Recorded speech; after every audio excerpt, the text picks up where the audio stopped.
Good morning, everybody.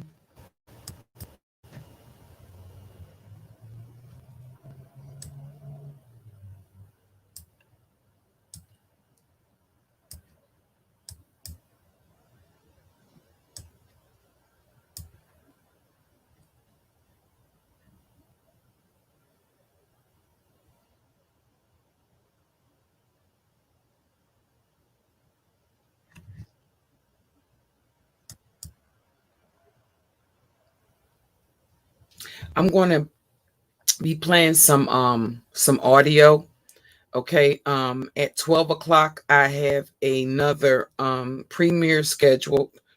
And like I told you guys, these streams are pretty long. Okay. I'm going to show you some text messages this morning, or some back chat messages, and that should bring into context the audio that you're going to hear. But one of the things that I want you to keep in mind is that as she's saying these things about Bayou, the one who she attempted to borrow the money off of, I want you to think about the fact that these initially, right, it was Bayou that exposed the fact that Nylah had come to her and attempted to borrow over $8,000. Good morning, Tracy. However, when it was time for them to join forces against me, to try to destroy me and destroy my platform and my reputation, everything that they had went through, they had put that aside. So I'm going to let you hear the audio of what the situation was at that time. Because what happens is these people come back and they rewrite history. When they go off on their little clout chasing mission and it doesn't work the way that they anticipated working, right? Everybody has a change of heart.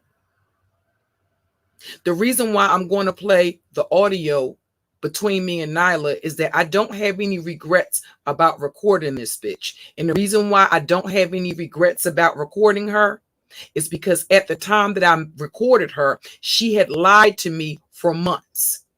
Everything that came out of this broad's mouth, including within 24 hours before that recording, was a fucking lie. It was proven to be a lie. So when I play the audio recording and show you the text messages, it'll bring everything into context. The other thing is to show that at the end of the day, while she was up there online talking the shit that she was talking, everything about that loan had not come out yet. Everything about her homelessness had not come out yet. That came out almost a year after the fact. Nobody knew about that. Her denials of having cosmetic surgery, nobody knew about that. All of that came out a year after the fact. So when you hear this first recording from this particular live stream, I want you to keep in mind that the person that she's talking about is a person that she went to and asked for over $8,000. Like I said, it was either one or two things. First and foremost, what Bayou Bunny told everybody about the loan when she first did her YouTube tour, telling people that Nylah Says attempted to scam her out of over $8,000. She told us initially that she never got the money. She told us that her bank manager suspected something was awry and canceled the transaction. On April the 1st, she came out and said that she actually showed a receipt that proved definitively that she had not shown prior to that she did in fact get the loan. She got the loan. She just didn't give it to Nylah. But one of the things that came out was that it was Nylah who sent her to the place to borrow the money. It was Nylah who offered to create the documents that she got advice from on what to put on the application to qualify for the loan. So as you hear this live stream, and she's talking about her credit, she's talking about the finance charges, I'm going to show you the document, 2 documents, where she actually signed a contract, or she actually wrote up a contract between her and one of her moderators to borrow $8,000 and agreed to pay all the interest charges. What happened was Bayou actually did successfully get the loan, and when she got the loan, she pocketed the money. I always thought it was very ballsy of a person to ask for interest on a loan that they never got, but nonetheless, you're messaging, basically you're sending this motherfucker messages asking for the interest charges. Well, why are you asking her for the interest charges for a loan that you never got? That debunks the story, the original story, which was that the bank manager was able to discern that something was awry and put a halt to the transaction.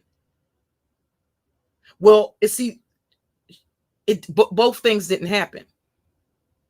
And based on the receipt that she showed after April the 1st, you did in fact receive the loan. That's not something that people were privy to as she went around on YouTube collecting cash apps, getting the support of other content creators about the fact that Nylah Says had preyed on her for money under the pretense that she needed for a life-changing surgery. The surgery that she told Bayou that she needed was for sarcoidosis. JV Dessalines, being her surgery sister, basically said that that was unlikely because if she had sarcoidosis, they would not have done the surgery. When she lived in Mexico, one of the things that the Cast Life said was that she had never gone to the doctor. Well, how is it that a person that has this chronic illness, something as serious as sarcoidosis, which is what Bernie Mac died from, how is it that you're able to live in a house with somebody that's a smoker and you don't have any medication, you're not taking any medication, you don't have a physician?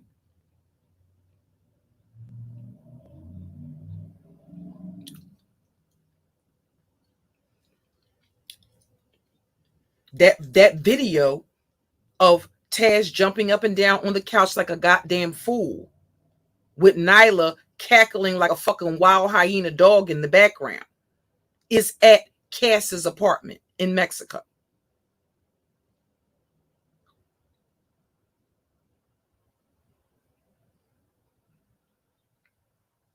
So I don't care how she goes about bashing and trashing her now. The fact of the matter is that they were allowed to live with Cass while their apartment was ready. That they got as word of mouth. Cass was the one who set everything up with the landlord in Mexico for them to get the apartment. She was the one that had been in Mexico that had a rapport with the landlord.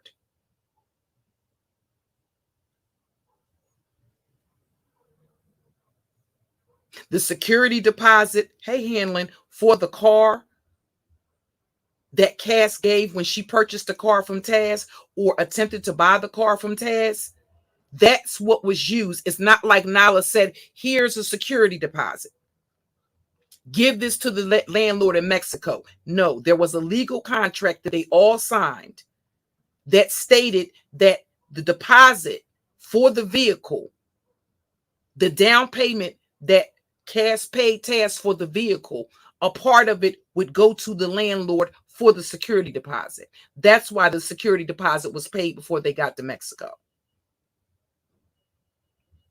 When Cass came to pick up the car from Chicago, she incurred expenses as a result of coming to get the car.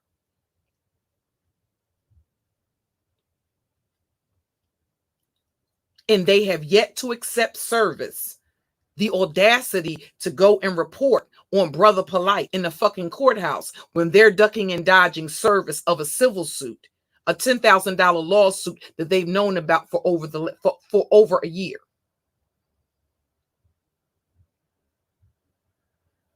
That's all public record. They have yet to accept service for Cass's lawsuit. Their former moderator, the woman's house that they were living in at the time that Taz was doing those videos attacking men in the manosphere, attacking Kendra D.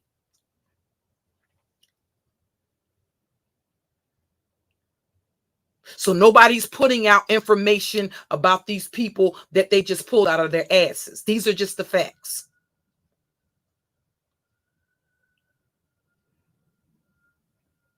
But I want you to listen to the correlation between what she says about Bayou and what she's going around and said about me for the last year. It's the same script, different cast. It's the same script.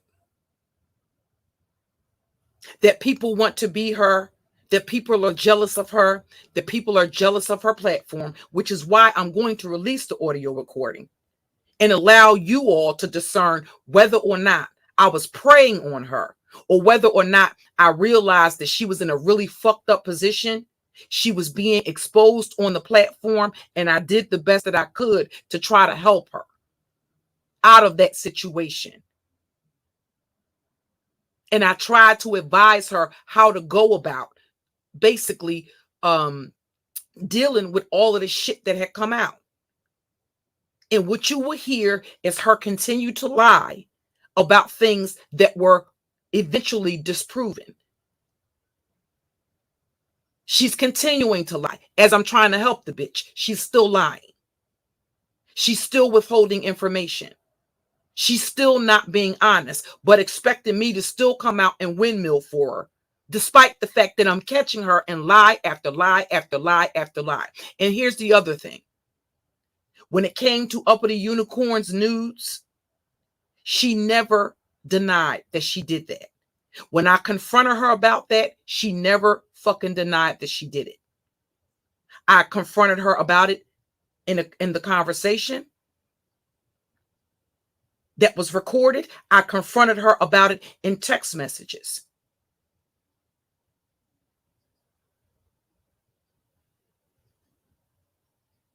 She denied it. I'm sorry, she never denied it, which led me to believe that she did do it.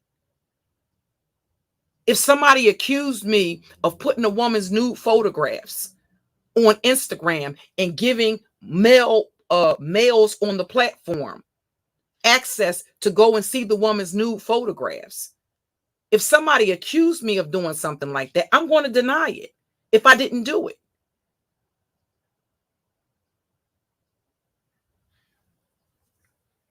Okay. So let me start. The other thing is, if you go to my Nubian Narcissist Nemesis channel, that thumbnail where Nylah is saying, I want this nigga dead. If you don't think that having another fucking YouTuber killed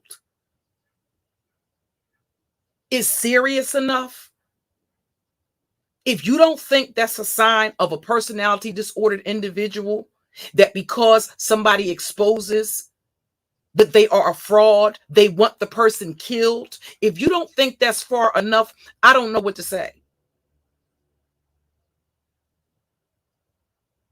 She wanted Suge killed. I'm not just telling you that.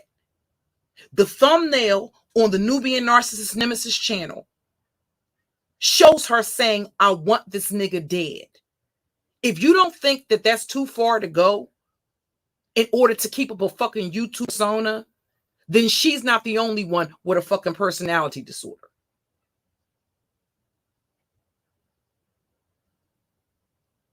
And that's just the fact of the matter.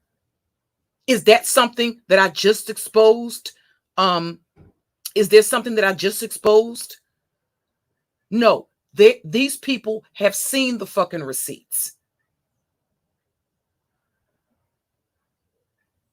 And I would be side-eyeing anybody that openly supported her after the way this bitch has been exposed.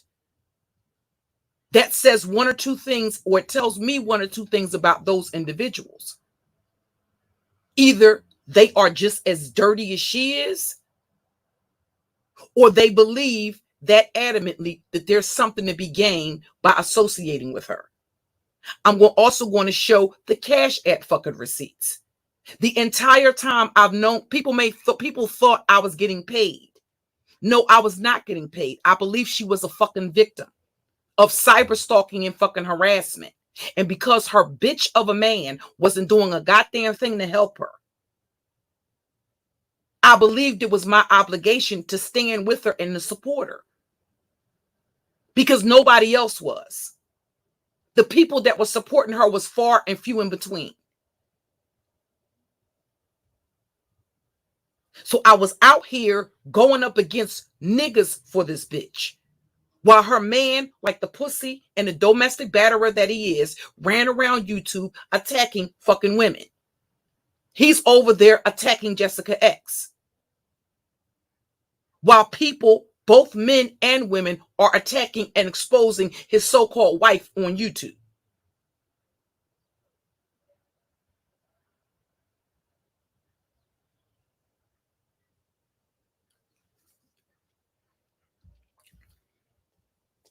So if you think these people give a, that's the reason why I said I'm not going through, it's not a matter of me avoiding smoke. I'm not going through the bullshit all over again. I've already exposed that. I'm not going to go through that process every time new people start coming around. If they want the damn truth, let them look for the goddamn truth, because the receipts are still the fuck there. How is it that they know how to dox a person's entire fucking family? Find out where people work. Find out where people live. Find out who people are married to. Find out who people are in a relationship with. But when it comes to the truth about a bitch being a scammer, even though the receipts are right out there, when it comes to a nigga being charged 8 times with domestic violence, and the receipts are out there,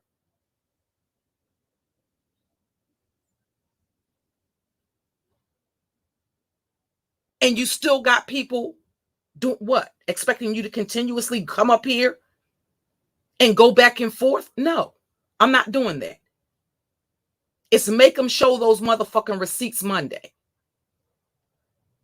Stop allowing people to come play in your motherfucking face and insult your intelligence and play on your empathy, play on your sympathy. I seen a text message this morning of this bitch telling me, as she gave me the copy to her insurance to prove that she actually did live at that address at one time, although she didn't currently live there. She claims that she had 4 rental properties on this particular street. If she had 4 rental properties, the question would be, why is this woman going to payday loan companies to take out loans? Why is she needing to borrow $8,000 from one of her moderators? Whether she was in on the scam or not is irrelevant. The fact of the matter is, there's not a single moderator that I have that can ever tell you I ever went to them and asked them for anything monetary. That is predatory.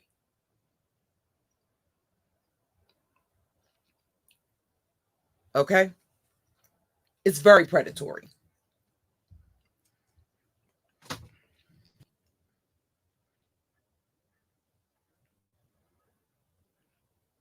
Y'all let me know if y'all can hear this audio. I'm going to start it. This is about 28 minutes in. I'm going to start it from this minute mark, and then I'm going to take it back. Just to show you all where I'm taking it from. Okay? This isn't anything that's spliced together. Okay. This is a full live stream. Okay. And where Nylah is mocking suicide. Bayou's brother committed suicide. And that was one of the ways that Nylah dragged her. That was one of the ways that Taz dragged her, by mocking her brother's suicide.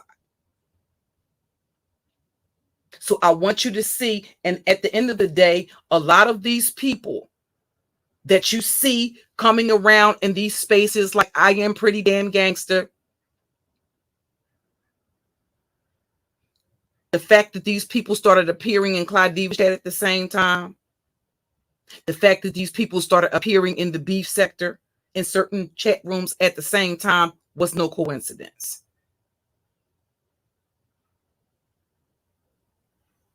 Okay.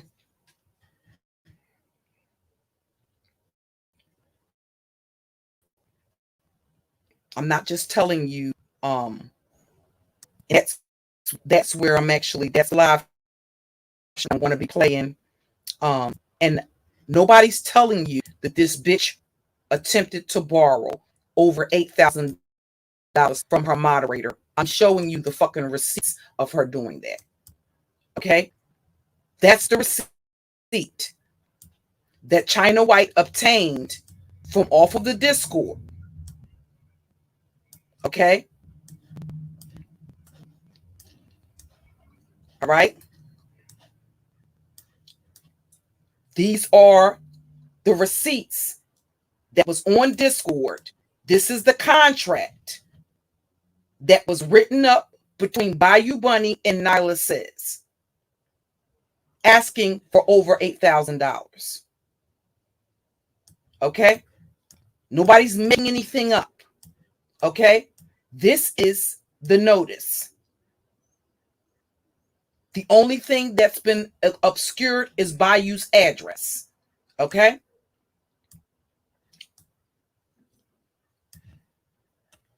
There was another ex-moderator of Nylah's that's an attorney. Her name is Harrop. She gave Bayou advice on how to write the agreement, because Bayou told other people about the loan. So Harrop advised her on how to basically structure the wording of the loan agreement.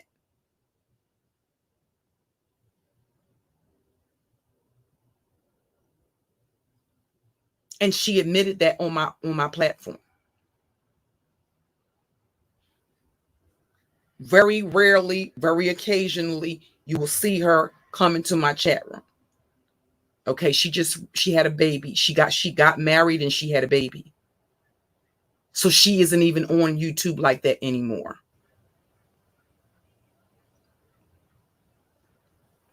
Okay.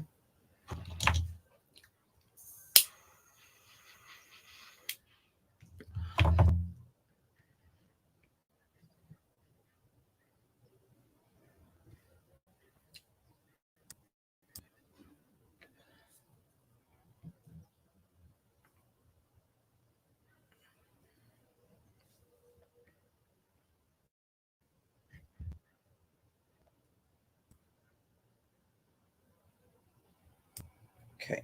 Give me 1 second. I'm just trying to go through. Okay. This is another shot of the actual loan agreement that was revised, because after I guess basically after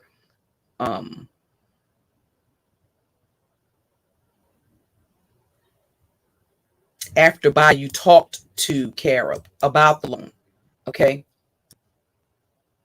These are the properties that Nylah was alleging were her rental properties. Okay. As you can see, this is Discord. These are the receipts that China White obtained from Angry Man's Discord at the time that China White was a moderator there.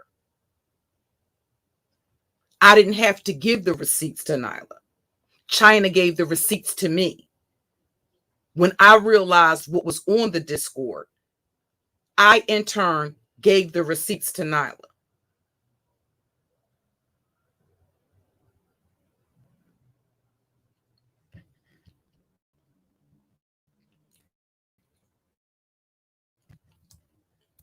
Okay.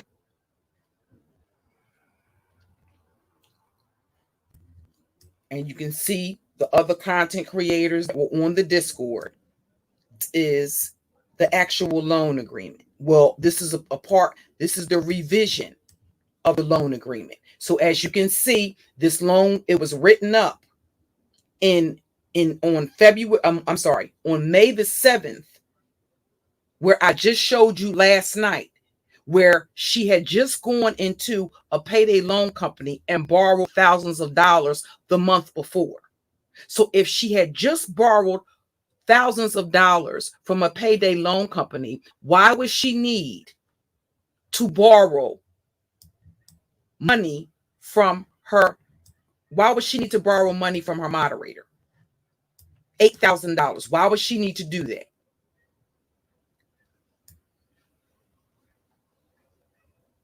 Now, Joe is right in the chat.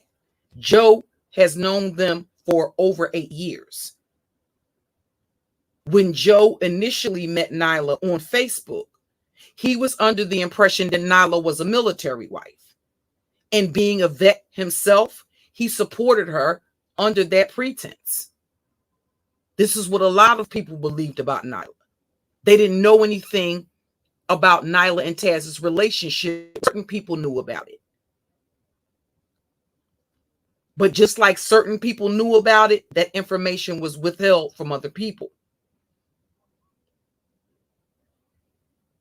Certainly the women that were sending Taz their nudes didn't know that him and Nylah was in a relationship. One of those people being misunderstood, aka Miss Nicole Diaz.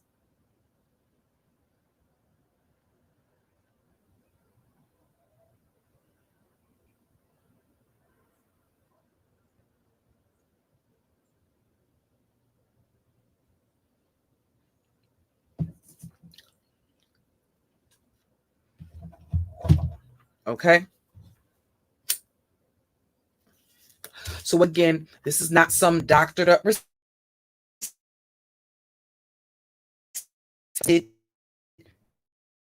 And you're seeing in real time. You're basically seeing the receipt. It is. Nothing about the receipt has been edited. Okay. Hold on a second. I got a lot of windows open. Okay.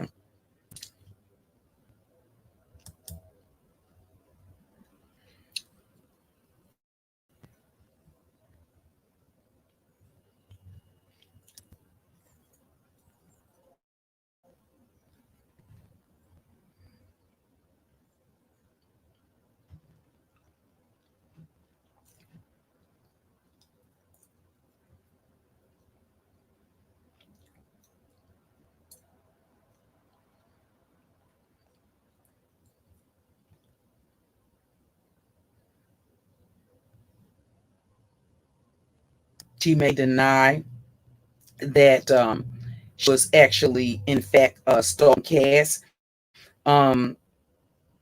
which would be just that lie, because she was. And she doxed she doxed Cass to me. And at that time, first of all, hold on, let me show you this mess. Let me show you this. This is the guys. When I told you that my initial alliance with her was to expose people that basically to expose people that were doxing. Okay, not to start engaging in fucking doxing. I'm going to show you. Wait a minute, I gotta get these screen. Give me one, y'all. Let me get these screenshots organized here a little bit. Out some of this other stuff.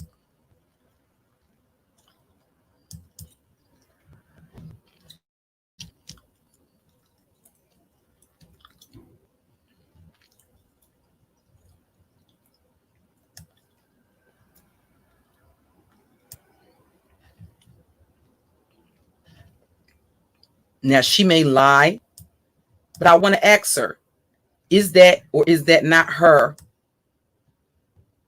Underneath of this, she's doxing Suge's moderator that used to be one of her moderators by the name of K Archie. Okay. So, no, I was not a fucking doxer.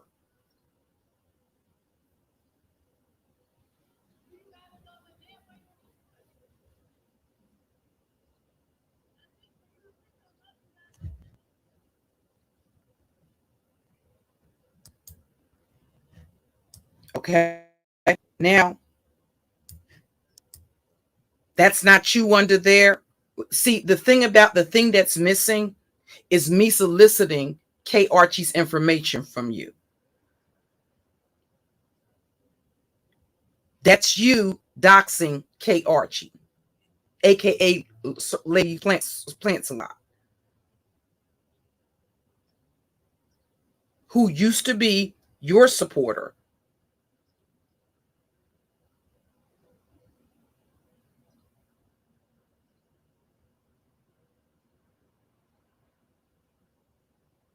Okay.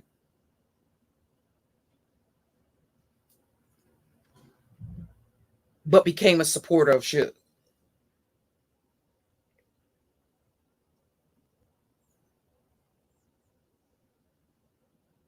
The only information that I ever asked Nylah for was for Suge's legal name.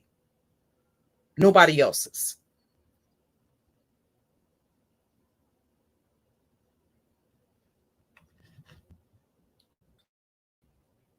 A lot of times these people assumed that it was looking up this shit, and so at the same time that you're coming out here talking about the fact that your family is being stalked and harassed and this, that, and all the other, you weren't sending me pictures of Suge and his children. See, that's from you. You weren't sending me pictures of his family.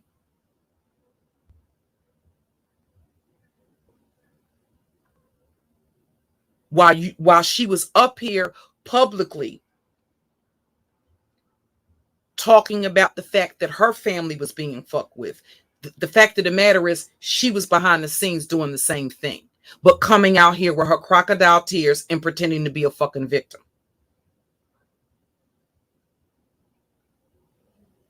And because I was doing the doxing from my platform, I took the heat for it to protect her reputation and her platform.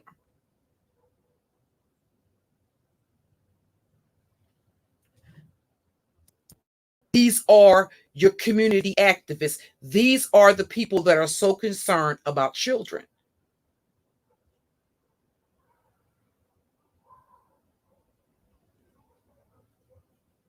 I was sent information. Again, if you go look at the thumbnail, what context do you think his information was being provided to me?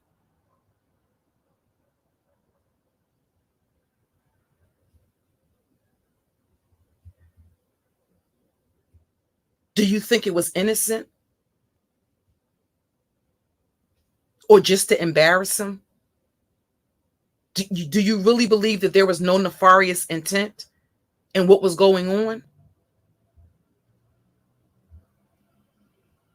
If you believe that, then that explains the reason why these individuals are able to come and repeatedly prey on Black people.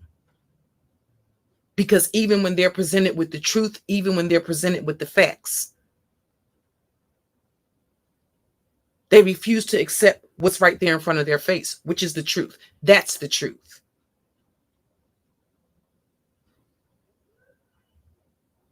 Not this person that's running around on this tour presenting herself as a fucking victim of some stalking, of somebody being jealous and envious of her platform. Do you realize that I risk my fucking freedom in order to protect her and her platform?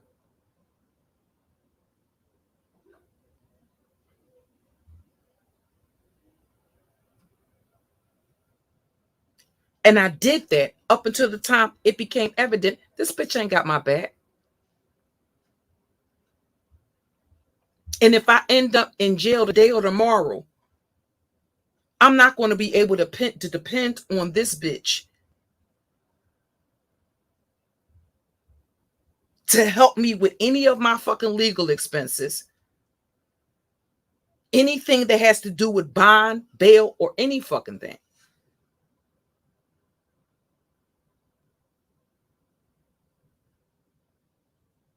And then she's doxing people without rhyme or reason. Just because you don't like them. Or just because you saw them in somebody's chat room. And I'm sorry, that's not a justifiable reason to me to dox somebody.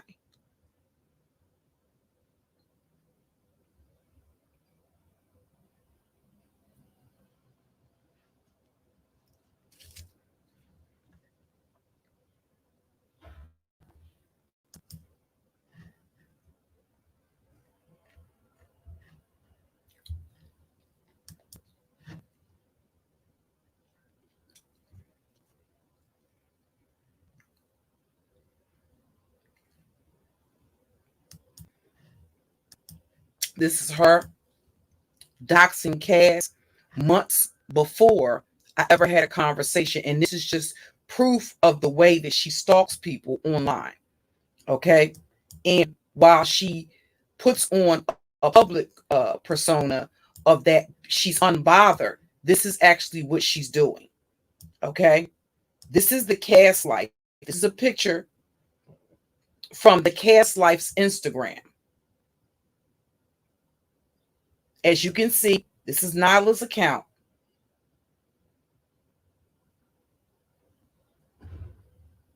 She screenshot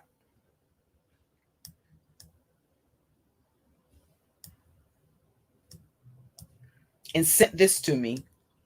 And at the time, I'm going to be perfectly honest with you, because she sent me so much shit.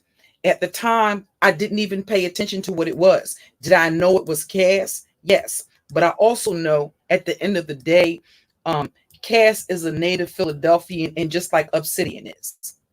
Okay. She also Obsidian. She also doxed. Moderators, do me a favor. Don't the trolling in the chat. Beautiful soul. Somebody who has a wrench. Good morning, Reed. Good morning, Wave Principal. I'm not in a very playful mood this morning. And I don't take kindly to grown ass men and women coming into accounts that are unknown to the content creator and playing a bunch of fucking mind games. I'm not in the mood. Go somewhere and grow the fuck up. That's shit that I expect teenagers to do, not grown ass women in their 30s, 40s, and fucking 50s. Do you see anything that's unfolding that's a joke?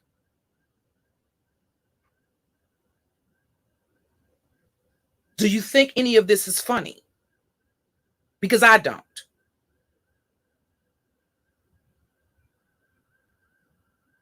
That's the reason why Black people are where they are on the period. Because everything is about a game, and everything is about shucking and jiving and fucking entertainment.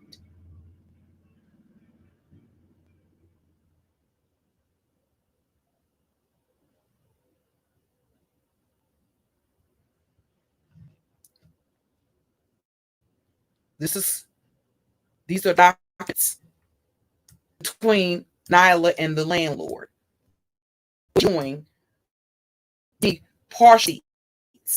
Okay. This is Nylah doxing Cass. I did not know Cass's government name. The Cass Life is the one who has the $10,000 lawsuit pending against Nylah. Okay. She has yet to accept service for.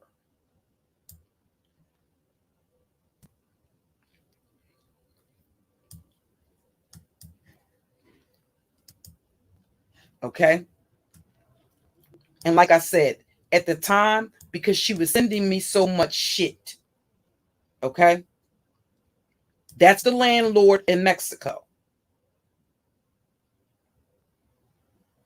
She was sending me receipts of her telling the landlord that she was going to send him his money. However, the receipts that I got from Cass, where Cass was in direct communication with the landlord, where the landlord is saying he has not received a cent from her,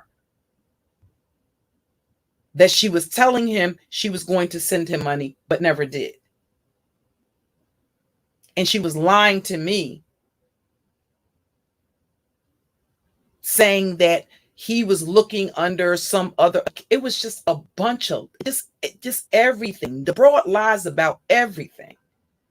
She lies about shit she don't even have to lie about.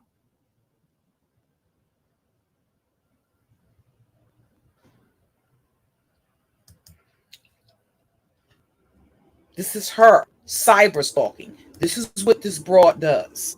Okay. And what she did was send me all of these payments to Cass without telling me why she was sending payments to Cass. She was sending payments to Cass because this certified personal accountant didn't have a credit card or a debit card that she could use in Mexico, because the only cards that she had were prepaid debit cards. And that actually was the reason that the agency that Bayou went into to get the loan, that's the reason why they rejected putting it in Nyla's account, because it was a prepaid debit card. They in turn got in contact with Bayou, and Bayou had put the money in her account. Donation from everybody initially.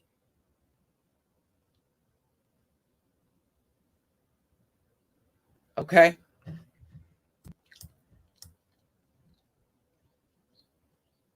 But you can clearly see who it is that's taking the screenshot.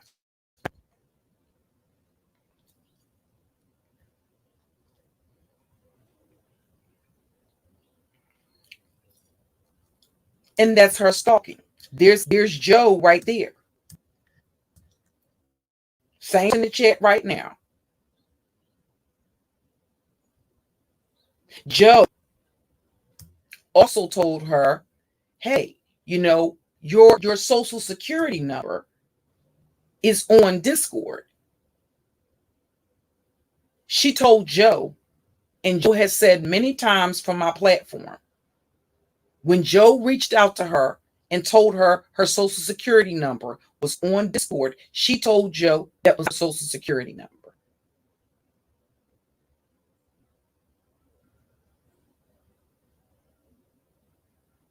If there are screenshots that are still there that I also have of Nylah telling Bayou, if you need documents in order to obtain the loan, Taz can create them. Why is anybody questioning whether or not he can doctor up receipts? If he can create documents that are good enough to dupe a finance company into giving them a loan that they have no intention of paying back. And yeah, they might be duping the white man, but who pays for that? Somebody has to pay for it.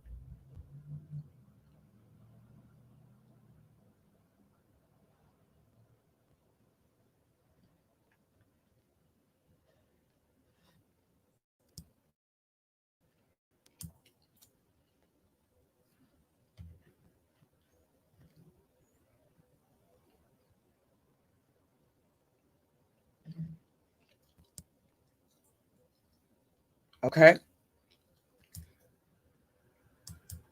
Another person that knew them for many years.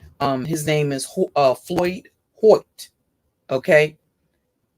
He reached out to somebody that the same, like I said, the script doesn't change. The cast does. And she basically had pulled the same stunt with a woman that she duped out of a wig that had to dispute that with her credit card company. The only thing that's been obscured is the woman's name, the woman's phone number. That's Floyd right there. In January of 2020, reaching out to her, saying, I owe you and others an apology for not speaking up about Nicole years ago. Just discovered how shady she is. The woman is saying, hey, who is this? Oh, hey, Floyd, don't worry about it. Tried to warn you. This is Floyd saying she had everyone fooled. It's crazy the amount of lies she told. Now she recreated a whole new world since she joined YouTube. I feel very bad for defending her. And that's the reason why Cass and JV were in Suge's chat apologizing to Uppity Unicorn. I think we all had that epiphany. We all had that aha moment where we realized that, listen, everybody's not lying on this broad. As a matter of fact, a lot of the shit that they're saying about this broad is actually the truth. And I've been defending this broad. I've been attacking other people on her behalf. And the bitch is a pathological liar. At best, a fucking sociopath. On her best day. Okay? So this is the woman saying, well, I saw through her immediately. But since I wasn't as popular, no one listened to me. Now she's hurt and scammed a lot of people, but I'm glad I removed myself from the madness. And I'm going to find the other screenshot. The woman is saying that she had to dispute the charges with her credit card company. Okay?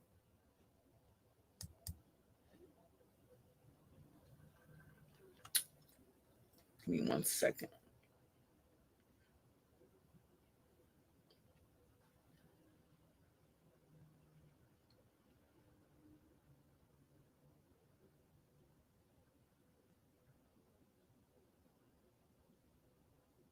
Because Nylah had she had purchased something from Nylah.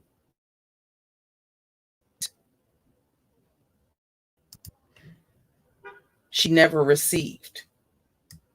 She didn't have any intent. She didn't have any intent to give the woman anything. Okay.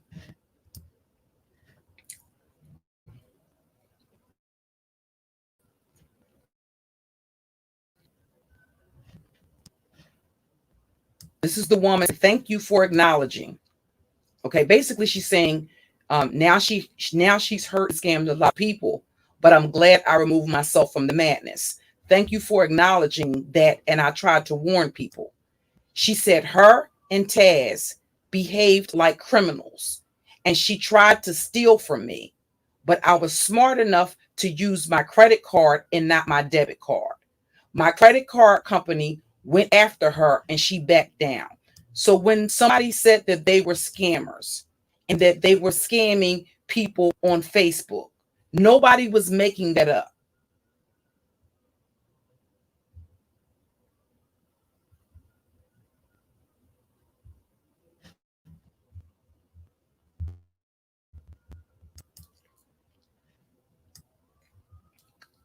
And here you have the woman saying in her own words, I'm not saying it.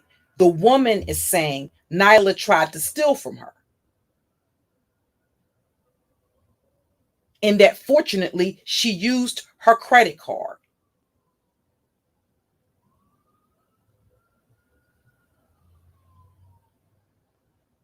This is in fucking January of 2020.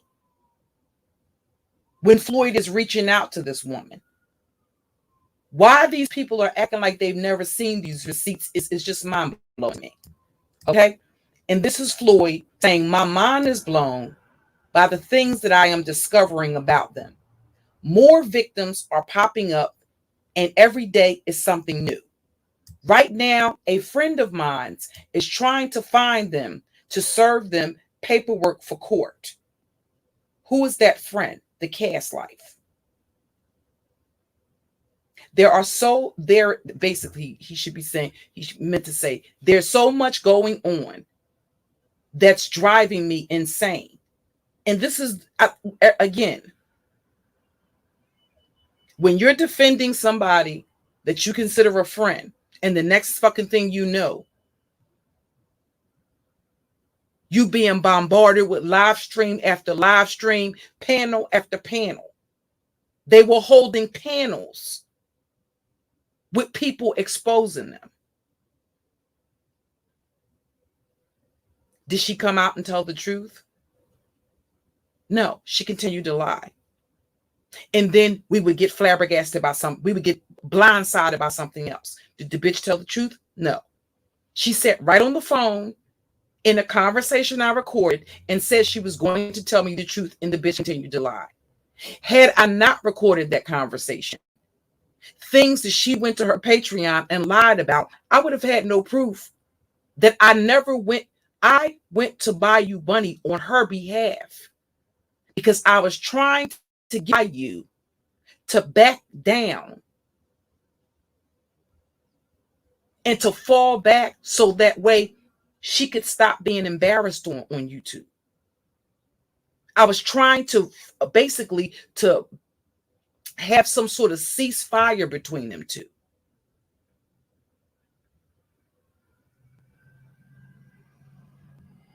And she knew that was my only motivation. Nobody communicated with JB and Cass behind her back. She got up. The reason why I brought out the text messages is because she got up here and lied about the shit and said I was communicating with them the whole time, and which she knew was a fucking lie. She knew I was going to communicate with them. I offered to mediate for all of them. I said, we can bring other people in. We can communicate behind the scenes. None of this has to be public. I was trying to help her. And what the bitch did was continue to lie, but she expected me to come out here and lie for her. To continue to lie for her. To say I didn't know these things. And my conscience would not allow me to do that.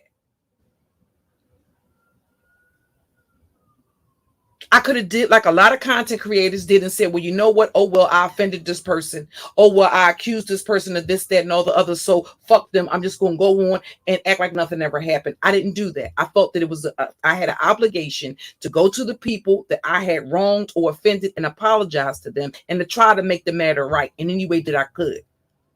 The people whose information that I knew that this bitch had, I had an obligation to go to them and say, listen, these are the pictures of your children and of your family members that may be floating around. So should they ever make it out public, I want you to know I'm not the one that did it.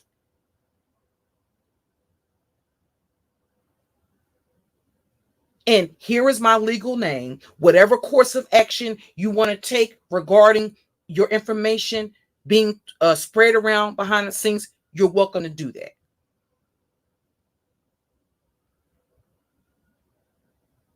These hundreds and hundreds of people that they claim that I doxed, you haven't seen a single receipt for that. Anybody I doxed, I own that I doxed them. I did that from the very beginning. I didn't have to be exposed as having a hand in doxing somebody. I came out and admitted who I doxed. I admitted whose information we had obtained, whose information she sent me. I looked up. So when you think these people want the truth, no, they don't want the truth. They want to be associated and affiliated with a YouTuber. They want to be able to hang out in the club, the YouTube club YouTube that never closes. They want to hang out where the murders, the shootings, the stabbings, and the aggravated assaults go down. They want to be on their panels to be seen, and they want to be in their chat rooms.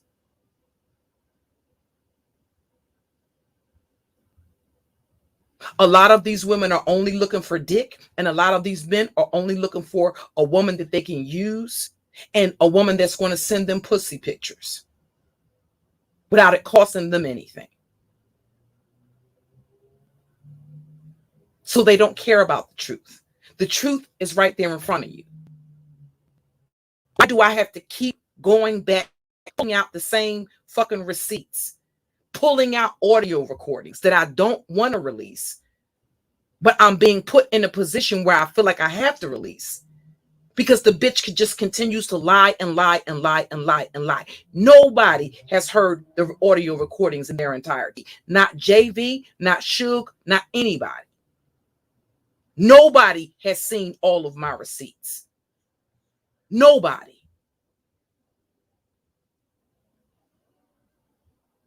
I'm not the one that's refused to move. This broad is the one that has refused to move on. They watch everything I fucking do. And I'm quite frankly, I'm sick of it. I'm sick of them fucking stalking me and then going around telling people, I never reached out to this broad.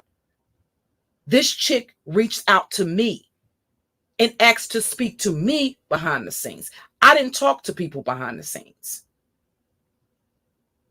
I had made that mistake. I want to say at the time that I met her, probably 2 years prior to that.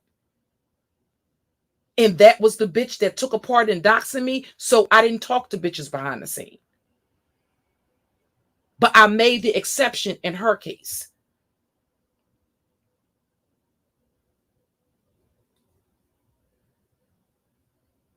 A lot of times you'll realize that once you start talking to these chicks behind the scenes, you'll end up cutting off the communication rather quickly because it won't take you long to figure out that they have an agenda, or that they're looking for some information, or that there's a possibility that they could be baiting you or lining you up to talk about another content creator, or to get something that they could use. Good morning, Fashionista. That they could get something that they could use against you to weaponize you. Good morning, Shady. Good morning, Freethinker. Okay. So they're telling you they want the truth. No, they don't. They will actually penalize you for telling the fucking truth. Okay. Did she think I was a horrible person when she was saying things like this? Okay.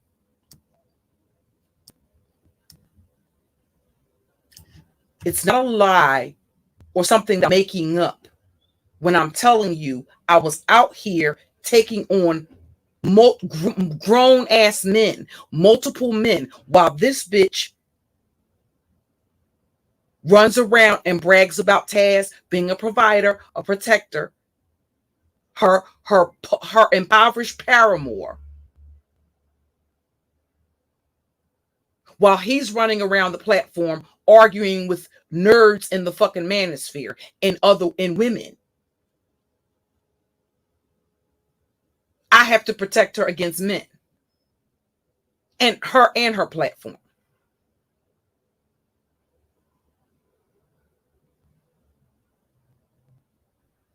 Okay. Did she think? So who was it that started calling me the Gorilla General? Me.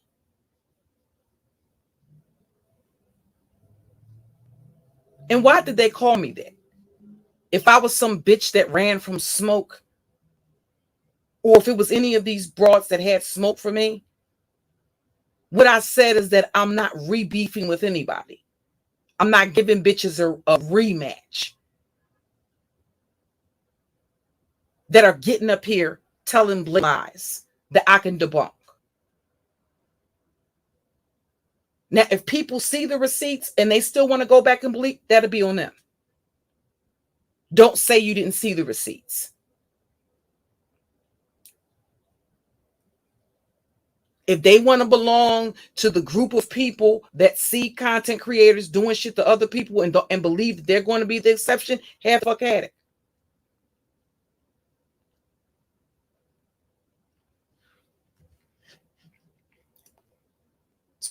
So all of this, oh, I had to, what? Go cloud chase the beef sector. I've loved the beef sector. And like I said, the reason why I showed certain screenshots was to show I've been around. I've been going into the beef sector. I've been watching the beef sector. Unlike a lot of these motherfuckers, I didn't just start going over there into the beef sector. They did.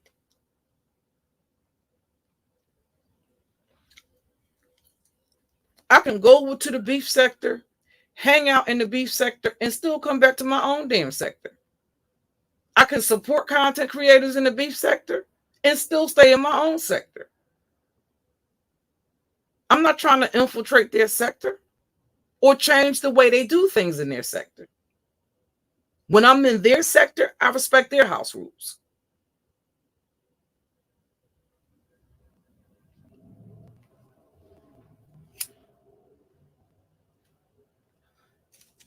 Hey, Kimmy. These people want to create problems. There's no problem.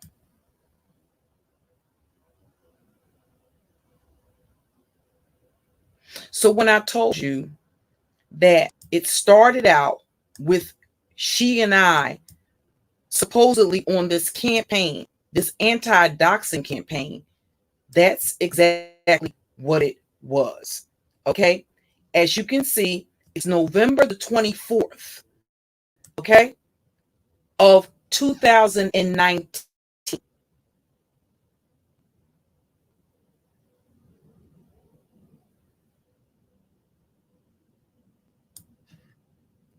And this was the pretense. Hey, Viper Sniper, that she and I started doing collaborations and all that kind of stuff. I didn't start out doxing anybody. I was anti-doxing. As a matter of fact, I got doxed again. Exposing motherfuckers doxing people and fucking with people's families and fucking with people's livelihoods. And when I saw the same motherfuckers that I believed I was protecting, and Kiki, with the same motherfuckers, I'm showing you what this person did.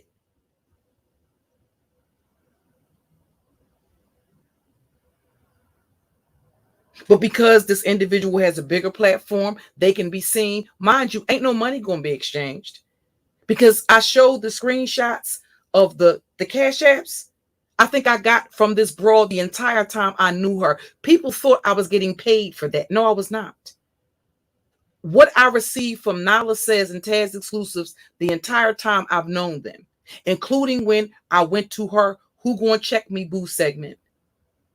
And her numbers went up to 800 because whenever I go to a goddamn platform and start showing my natural black nigga ass, numbers are going to go up.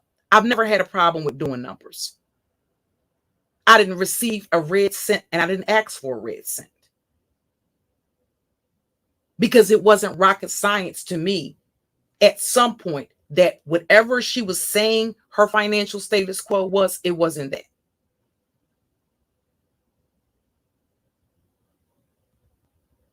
I never heard her saying, him and her say, hey, we just got in from a date night. Never saw a photograph of them together out enjoying a dinner. Everything about them in their life revolves around YouTube. When they claimed that they lost all of their belongings in the fires in Mexico, at that time, people did not know that she was actually a neighbor of the Cast Life in Mexico.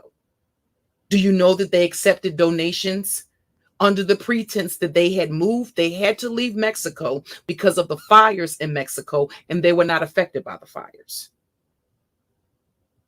And we know that for a fact because the Cast Life was their neighbor.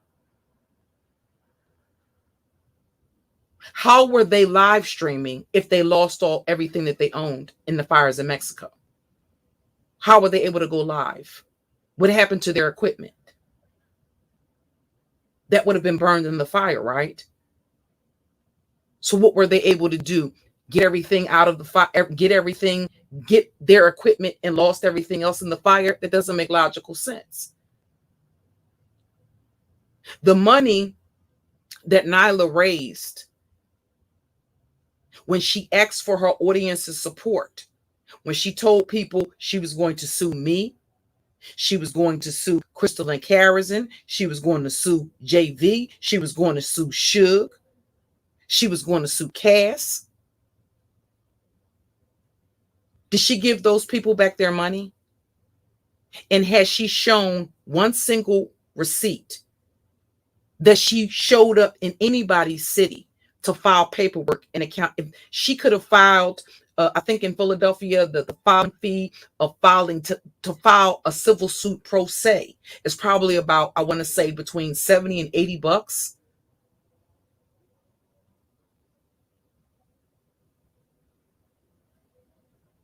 Are these people, hey, evil auntie, holding them accountable for doing shit like that? That's a scam. If I get up here and say, hey, y'all, I lost everything in the fire, and you find out later on that I wasn't affected by a fire, what the fuck would you be calling me? That's not a scam. If I say, hey, y'all, I'm going to file a lawsuit against Beautiful Soul, Evil Auntie, Wave Principal, and Hanlon Jones, and I need the support of all my subscribers, of other content creators, of all of my moderators, because this is costly. I need to hire attorneys. We need to have our expenses paid, and a year passes by and you don't see one single receipt of this person ever filing criminal charges or a civil suit against a person. That's not a scam.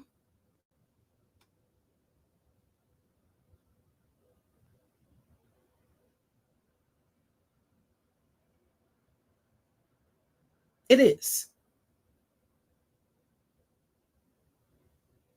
So the question would be, a lot of people like to make the correlation between Nylah Says being associated with Tasha K. Well, what does that say about Tasha K?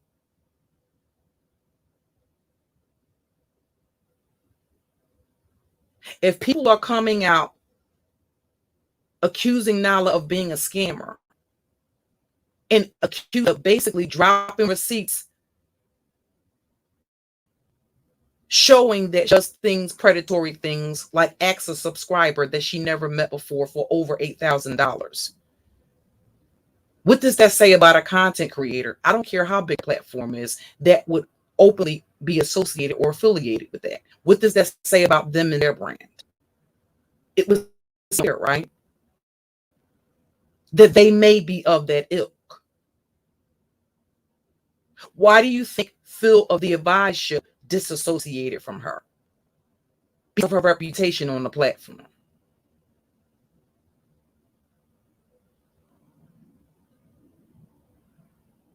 A lot of people, including other content creators, that continue to associate with Nylah have some shit to hide themselves. And the same thing that they watched happen to me, JV, Cass, and others, whether that's your family being doxxed or something else.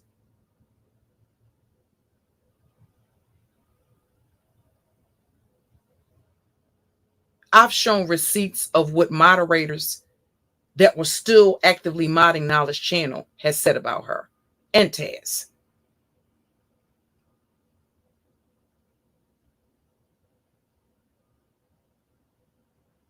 That soundbite that I had of Taz being verbally abusive to IGG, that was sent to me by one of the moderators.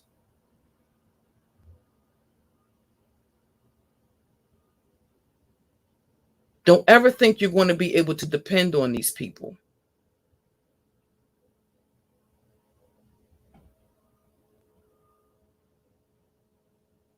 To tell you the truth.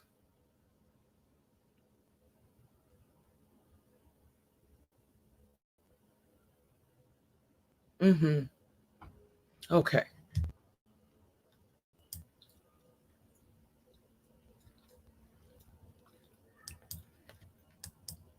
So I'm going to be occasionally load up the or occasionally type in the chat the fair audio, the fair use audio. I'm going to put the banner up, and again, I'm going to show you all where I'm getting this from. Okay, and this is protected under fair use for the purpose of commentary, teaching, critiquing, okay, and criticism. So I'm gonna let y'all show y'all where I'm getting this audio from, and to let you know it's an actual video that's about an hour long. Okay, you can see some of the moderators in the chat. Elise is one of the moderators that's in the chat. So clearly, at that point in time, there was a different atmosphere.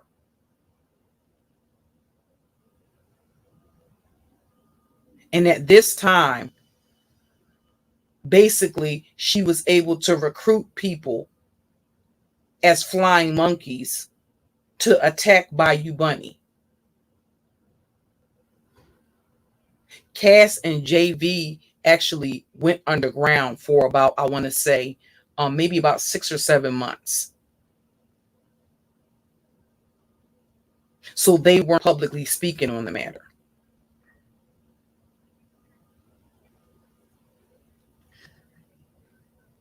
Hey, V-Dub.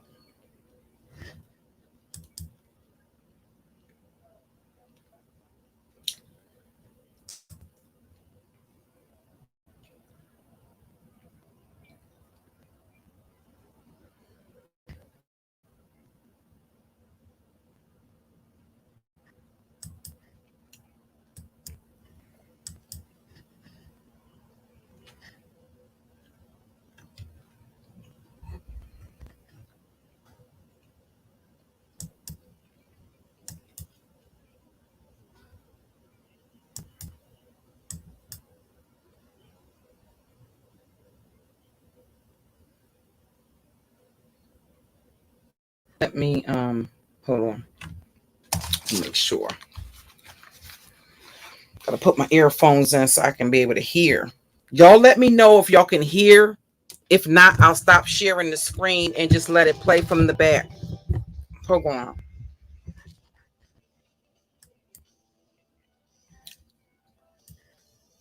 Hold on.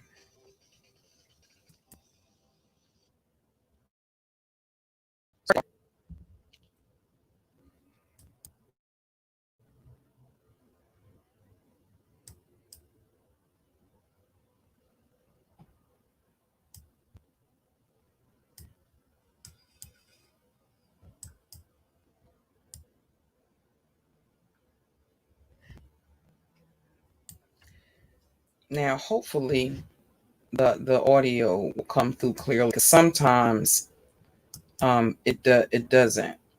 Give me 1 second. Hold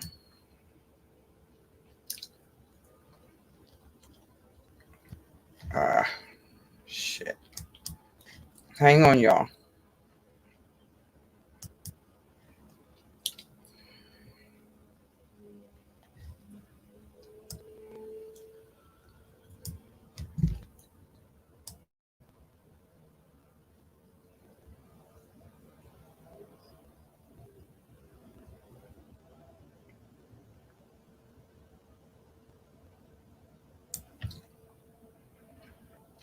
I'm still here, y'all.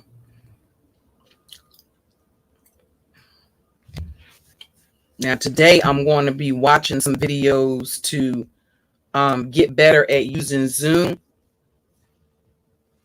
because I'm really tired of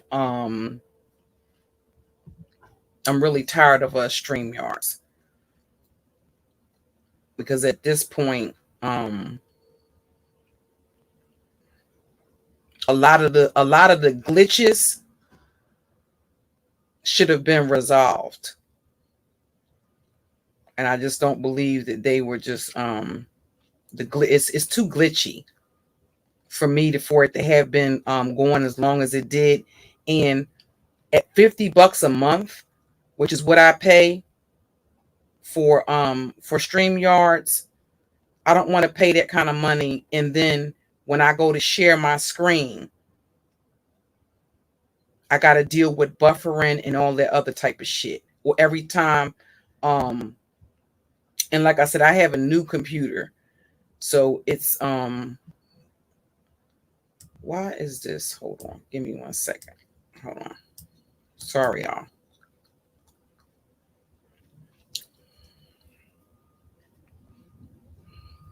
Okay.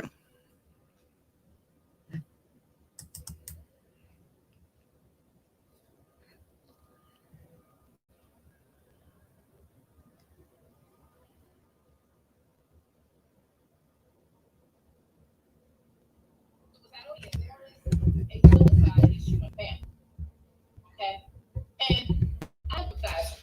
That's real, right?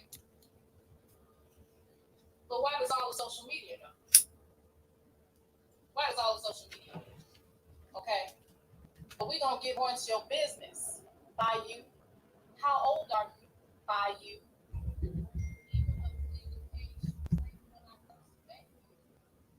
mean, yeah, you look like you have been of legal age to drink for at least 15 years.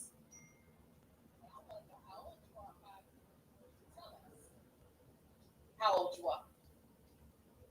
Okay? Are you going to tell us? Are you going to be honest about who you are?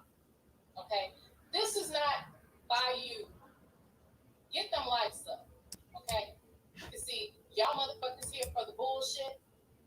And if you want the bullshit, you don't have to get my fucking lights up. Hit that motherfucking like button. Basically, let me lie on Nylah some more. Y'all gotta cash at me and buy me some cigarettes just to. Oh, baby, please. And that's the thing. Like, I don't want to be doing this. Unlike her, I can make content out of anything, but fucking with me, big bitch, you're my content today. You're my content today. Mm-hmm. So let's tell how this is what Bayou does to people that are popular, how she latches on to them. You see, there are a few things that I forgot. Oh, and by the way, you know I got your baby daddy number, right? Wouldn't y'all like a guest appearance from Bayou Bunny's Mexican baby daddy on here? Wouldn't y'all like that? Wouldn't you like me to call him up? Wouldn't y'all like that? Wouldn't that be, see, bitches want to play games up in here. But I'm going to tell you and show you that I'm not the bitch to be fucking with. See, Bayou knows this.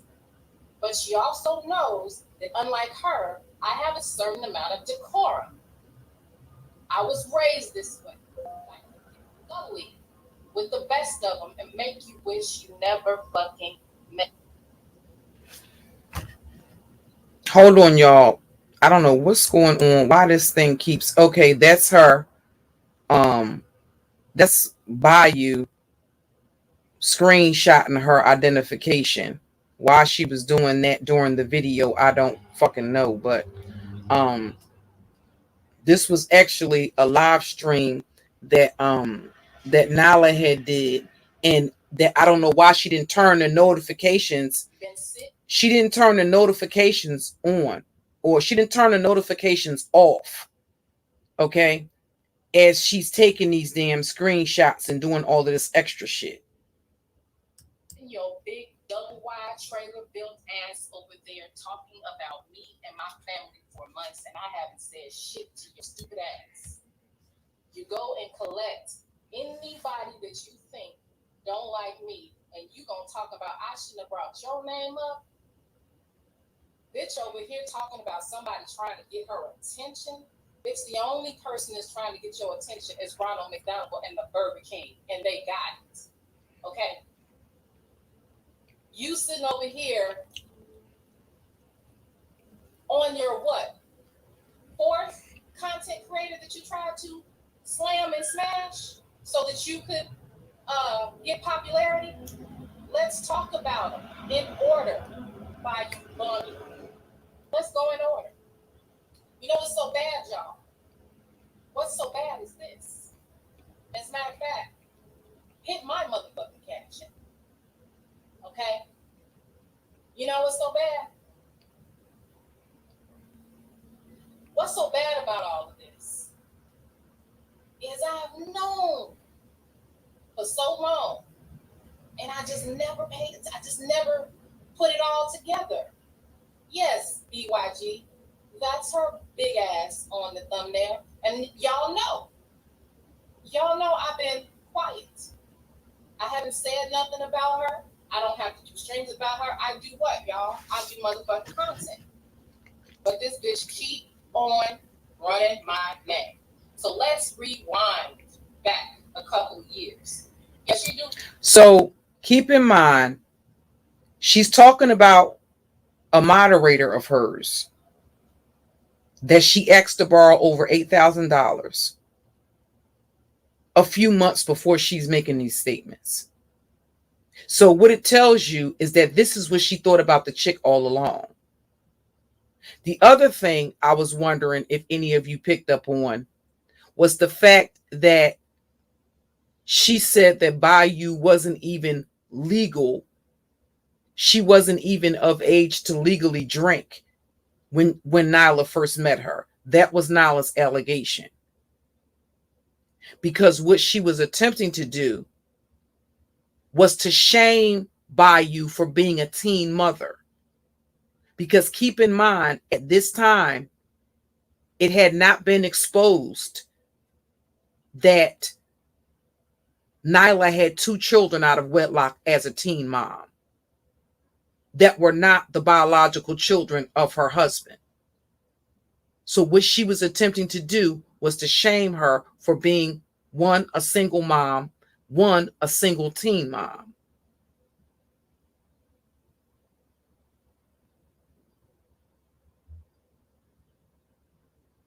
While being one herself.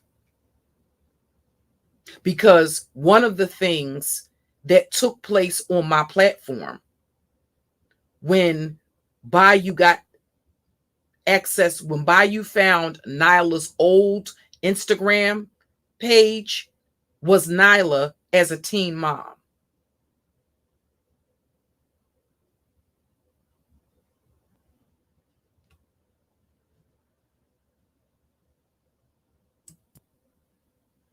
Look like Rex. Yes, you do. Let's rewind. Okay? Let's rewind, y'all. So she has a habit. And I'm going to tell you right now, bitch, do not call my phone anymore. And that is a motherfucking order. Don't call my phone. Don't text me. Or I will have baby daddy on the phone. Okay? Because I'm not ever going to unleash my full load on you. But I can. I can do it bit by bit. You take your pick. Because when I stopped, I never fucked with you beyond that bullshit and kept fucking with me. And you sitting up here threatening to put my grandchild's pictures up. We gonna talk about your ass today. So she's got a history of attaching herself to content creators. So let's talk about the first content creators that she attached herself to. The first content creator that she attached herself was somebody named Princella Clark. Do you all know who Princella Clark is? Put a GOAT in the chat if you know who Princella Clark is. She was more popular on Facebook than she was on YouTube. Pretty popular. She's been on Tommy shows and a couple of other people. Princella Clark. Now she's married, just had a baby and all this kind of stuff. Well, Bayou, just like with me, had an unhealthy infatuation with Princella. Yeah, unhealthy infatuation. And again, I did not want to, necessarily connect the dots on this because I'm not a person that's sitting up receiving people because I'm looking for a reason to come up off them, but this bitch is. So she tried to get in with her, right? End up meeting up with her, cooking her some food, and then she said, "What? Princella treated me bad. I took her my daughter with me to meet her, and she treated." Sorry for the dumpy bitch. Okay, so she went on to drag Princella and talk about how Princella was this, Princella that, Princella fucked up. Yeah, she does need to take several seats because it only she needs multiple seats to fit that enormous ass in. Okay, you're right. She needs several fucking seats. So, oh yeah, she does. She is bisexual, but that's besides the point. She's been checked on that before too, because people from her own chat room have told her, "You sound like you got a crush on Nylah." Indeed, she does. But we're gonna walk on down. So Princella was the worst thing that ever happened. But before that, oh, she was big up in Princella. She liked her. She was real talk. She was this. She was that. Sound familiar? She had her back and all that shit. Remember, y'all? You remember that kind of conversation from her? Well, she did that same thing with Princella. So then after that, it was Project I'm Going to Fuck with Princella. So she was running around on social media, up and behind me and China Fox. China Fox first. China, that's your buffalo. You had her first. So then she comes and tells us, Princella this, Princella that, and we just listening because we're not groupies, so we don't run like that, right? The next person is who? Javon Clark. Y'all know Javon Clark?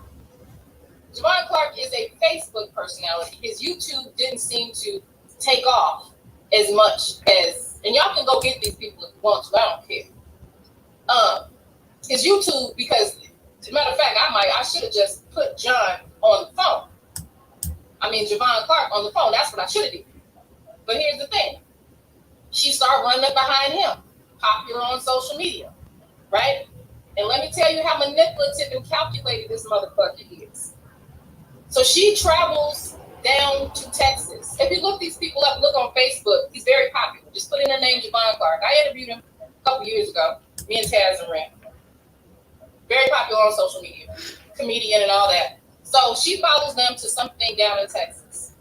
So while he's there, and this is how people like her do, unimportant people that don't have family, that don't know the meaning of a family, don't have nothing to lose, this is what they do to you. That's why you have to be careful of the people you bring close to you, because they are only trying to put you in a vulnerable position to fuck you. Thank you, Black Marshall, for the super chat. So she goes down there, and they're at someone's house or whatever, and they sleep. We cooking Bayou Bum Buffalo Bunny for dinner tonight, O'Shea. That's what we cooked up. A big bitch. So she takes pictures of this man while he's sleeping. And you can look kind of fucked up. She takes pictures of him while he's sleeping with his shirt up and his feet dirty and all this kind of stuff. Just stuff that you're just not supposed to show of people, especially when they invite you into their private life. So she did that and started making up a story, which now I'm realizing that she was just making up bullshit. She started making up shit about why.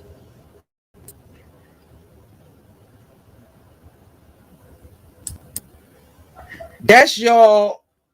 That's her as she's screen recording, stopping the screen recording and typing. Okay. And I just thought about something. I could actually be showing y'all some of these text messages while I'm actually going through the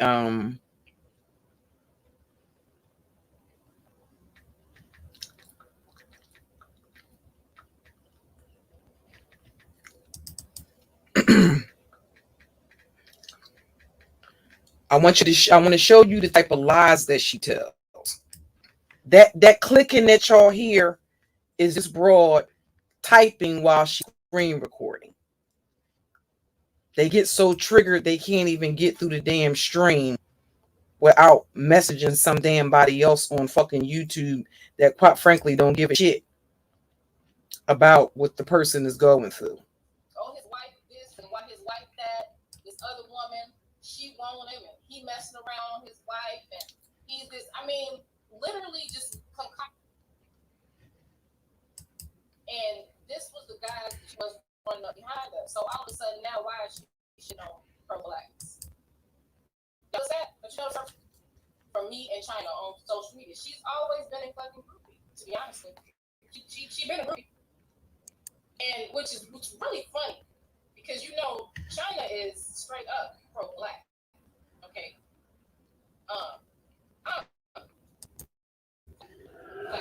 However you want to say. And this was the guys that she was running up behind us. So all of a sudden now, why is she shitting on pro-blacks? Y'all notice that? Between me and her. Between me and China. So then China stopped fucking with her, just started ignoring her. When China started ignoring her, she started really having meltdowns. Oh, it got bad. She really started amping up. Then there was another guy, Sean Scott. Sean Scott was on the rise of being popular. She started slurping him, even though he was a homosexual man.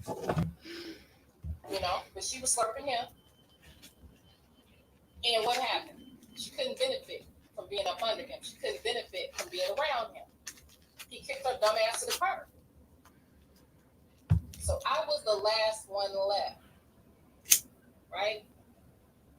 And I was always giving this dumb the benefit of the doubt. And here's something interesting.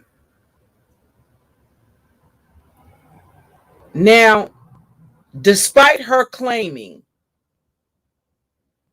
that she saw this chick do all of these things and experience all of these things, take pictures of somebody while they was sleeping and all types of shit, for whatever reason, she thought that this person that she's talking about was a person that she should borrow and write up a legal contract over $8,000 from. She thought that she should do that. That's predatory. Because if you really believe all of these things about the person, why the fuck would you ask them for money? If you thought all of that shit that you just said was true, why would you entrust this person with your social security number? Listen, y'all, she's calling her a groupie. She's saying she's a junkie.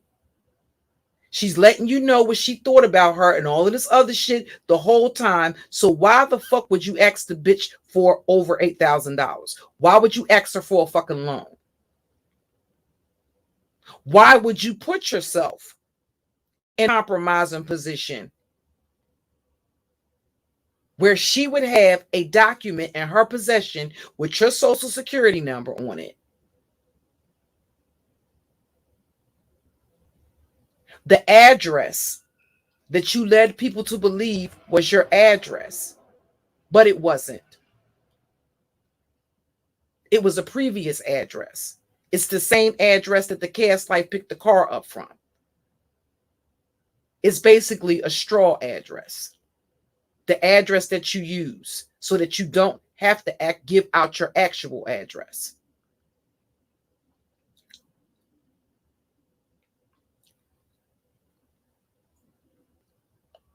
Now, I forget how they said that they found out that the social security number was not real.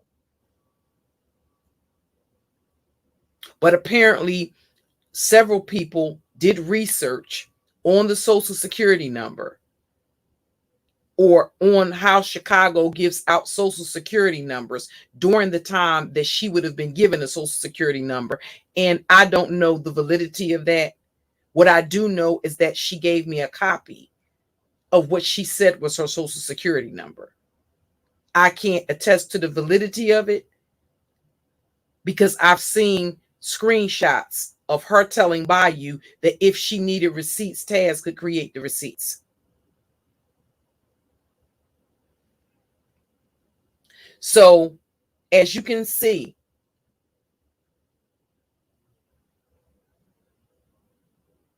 she claimed to own 4 rental units. Now, at the time, and this is in December, this is December the 1st of 2019. At the time, it wouldn't have made sense to me that a person that had 4 rental properties would need to borrow money. That's what led to, that's what gave, it made it believable that Bayou just offered the money to her. Because it didn't make sense to me. Why would you ask a single mother that drives for Uber for $8,000? Where would you think she got that kind of money from? Did she hit the lottery? Did she get some sort of a legal settlement? Because that's actually what she told me. She told me that Bayou had received a settlement filing a claim against her former employer for sexual harassment. And she told me that that at the time they were preparing to leave from Chicago. And as they were preparing to move from Chicago to Mexico, they were going over their monthly expenses. And she told me that Bayou overheard a conversation of her talking about basically her financial struggles. And she claimed that she offered the money to her. So just like Bayou has had an evolving story, so has Nylah.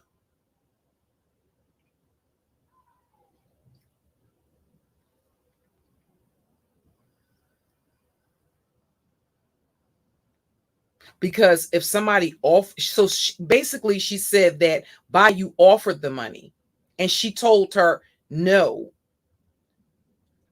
I will borrow the money from you. And so that you can feel comfortable, this is what they're telling me. They'll write up a loan agreement. And keep in mind, y'all, this $8,000 that Nylah was going to borrow from her, she was supposed to get the money back within 30 days.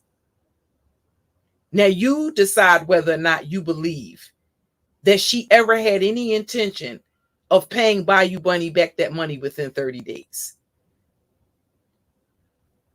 When the people that she actually got the loan from, she hasn't paid them back a copper penny. I think what happened is the scammer got scammed. And did it become evident to me in the beginning? No, because I didn't have all of the pieces. I had not seen the receipt of where the payment was actually stopped because the bank had the payday loan, the finance company that had approved Bayou for the loan had attempted to deposit the $2,500 that she was approved for. She wasn't approved for the $8,500. And the reason why the amount changed from 85 to 25 is because Bayou says that she told Nylah she was not comfortable with the $8,500 amount, that she could do 2,500. Now, initially, Bayou told people that her bank manager halted the payment. What she didn't tell them is they halted the payment to the prepaid debit card for the account information that Nylah had gave. And when the bank contacted her, she then provided them with her information and the money was deposited. Therefore, the money that Nylah thought she was going to get, she kept the money and basically told Nylah after the fact, something else came up. I'm not going to be able to do it. Nylah started messaging her about the money as she was in Florida recovering from the Brazilian butt lift or whatever it is, the 360 liposuction with ass injections. She was in Florida, and when Bayou saw that Nylah was in Florida, she knows that JV lives in Florida, and they were doing sort of like live streams or talking about going live together. That was actually supposed to be the plan. It was supposed to be Nylah and Taz and JV and her husband going live. They were supposed to have basically they were supposed to have like a lunch date, a double date, a double couple date or something like that the next day. JV had arranged for Nylah to have like body massages and things like that because she works in the capacity of a surgery sister. That's not her profession, but that's what she does on a volunteer basis. To make sure that Black women, that when they come to have cosmetic surgery, they don't go get some they're not going to some sort of pump up party. They're actually having the surgery safely. Okay. So JV has set her up with people to give her body massages and stuff like that after the surgery. Nylah and Taz left Florida without even telling JV that they were leaving. JV found out that they had left because they were on the road, and JV called to check on Nylah and found out that they were driving around. And she was concerned about her because she said, basically, you just had that type of, you're not supposed to be healing in a damn vehicle.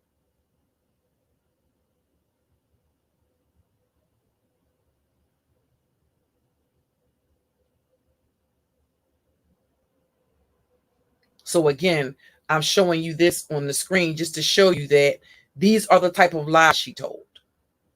When she said that she has 4 units on that street, she showed me proof of an insurance card. She didn't show me proof of her owning 4 properties on any street. She showed me proof that her address was the same address that Cass had picked the car up from. That actually was her address. Not proof that she owned 4 properties. But again, at this time, it wouldn't have made sense to me that a woman in this predicament with multiple rental properties, with residual income, in addition to doing YouTube, her and her man,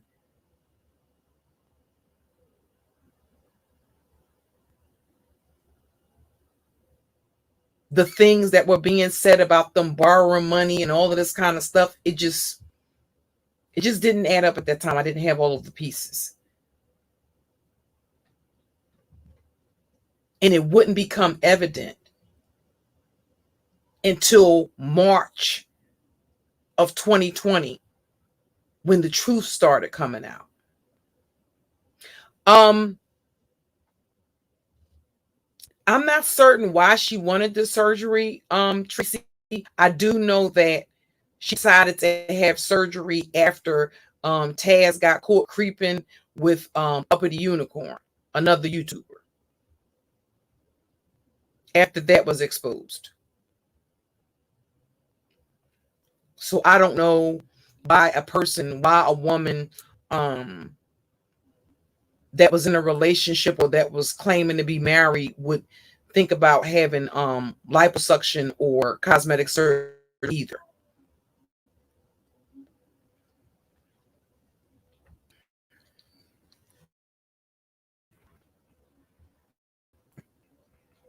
So let's finish with recording.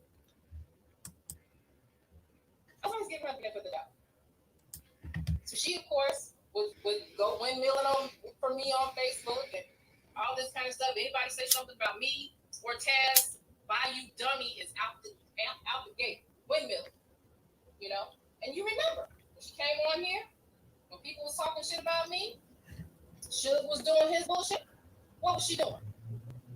Literally, you can find video of this bitch crying, talking about how I had been there for her when no one else was. But now all of a sudden I'm the worst bitch on earth, huh? And then fast forward to this bullshit, I'm scamming her. I asked the people with good sense in the chat, how the fuck can somebody scam you if you have not given them any money? But I'm gonna tell you who was trying to get. She was actually trying to scam me. If you want to be honest with it, if the people who were stupid enough to go with that stuff and run that shit, run my name because they have struggle channels just like her that are trying to be built off of me. Think about it. Yes, Tracy. She got a video right over there right now. What does the video say? Nylah says, pay for my finance charges. What's so bad is she done got into it with all of the trolls. So if you go to the trolls videos that they've made about her, they realize if you go through all them videos where she's talking about me, you see that the story develops. It's twists and turns, and now she's trying to drop JB and Cass in it. We see you, dummy. Again, Bayou dummy. How old are you? How old were you when you had your mixed baby? How old were you? How old are you now? When did you turn 21, Bayou dummy?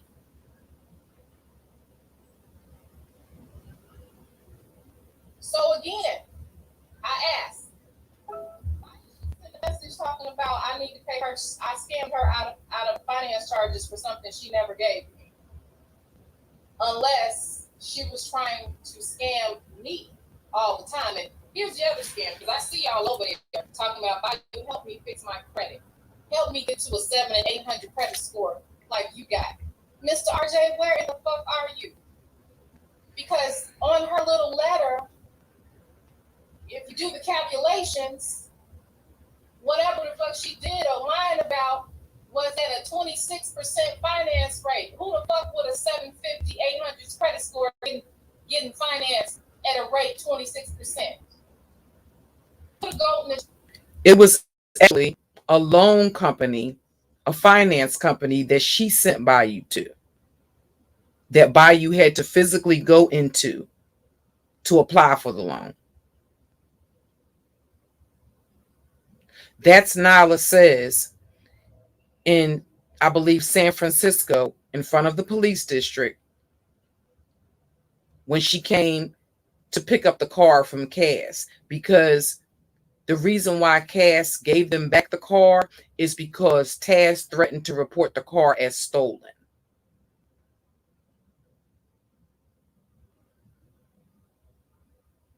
Now, what Cass did do is what she was legally required to do, which was to reach out to both of them and attempt to renegotiate prior to filing that lawsuit. Although they acknowledged that they got the communication, they ignored the communication. So the only thing that was out there hanging was that he was going to report the car as stolen.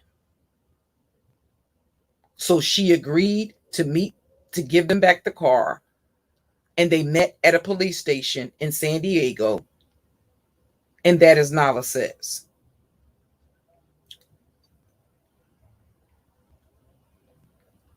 The interesting thing is that's somewhat of a Freudian slip when she says that Bayou was going to scam her.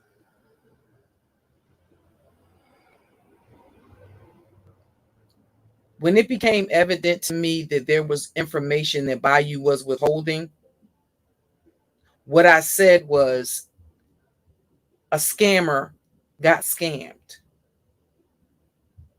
So I consider that a bit of a Freudian slip, because she's actually telling you, she's not coming out saying, see, they both can't come out and be 100% honest, because if they did, they would both incriminate themselves. Keep in mind when you're applying for a loan like that from a financial institution, that's a federal crime if you're submitting information that's false, because before they agree to give you the money, before they even start the approval process, they're asking you if the information is true and correct to the best of your ability. If there's a text message with Nylah telling Bayou to state that she makes $50,000 a year, well, that would be incorrect. That would be false. If Nylah is telling Bayou, if you need any documents, Taz can create it. Well, if he creates the documents,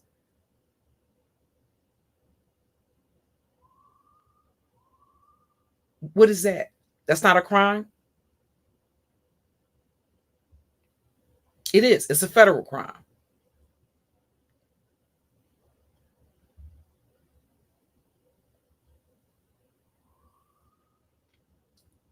So they both have withheld information because they're both in a predicament where, keep in mind, we're talking about the text communication. We haven't heard any audio recordings. So we don't know what was talked about on the telephone.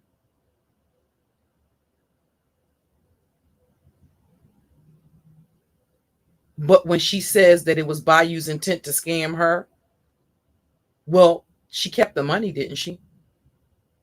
Money that she agreed to loan or to give to her, or to basically get the money and to give it to her. She kept the money.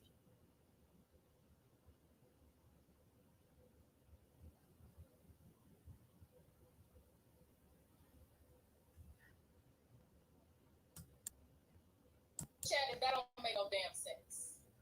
But see, it's motherfuckers on here that hate so bad that they're willing to overlook that shit. And I'm saying overlook it because you motherfuckers know she was lying. Because as y'all Right, Joe. into it, even the trolls start making videos saying she was lying. People that make videos about me talking shit about me realize that your story keeps changing and evolving. The bottom line is, you want it to be popular. You want what I naturally possess. Just like you got on Suge's panel and you said, what? What'd you say, bitch? You said, I want to destroy. You said, I want to destroy Nyla's platform. Bitch, the only thing that you destroy is hamburgers and french fries. You cannot destroy my platform, you dumb bitch. You can't do that. You can't destroy anything. The only thing you did was expose your fucking mental illness. Right. Right. And the people that around you, they're still around. You expose that. But you can't expose nothing else. So you're trying to scam somebody, but call me a scammer. And I ain't never got shit from you, stupid ass. And then you go on this whole tour crying, talking about how we was like sisters. Bitch, you want to shit on me because you think that's going to make people not fuck with me and fuck with you. No, bum. That's not going to happen.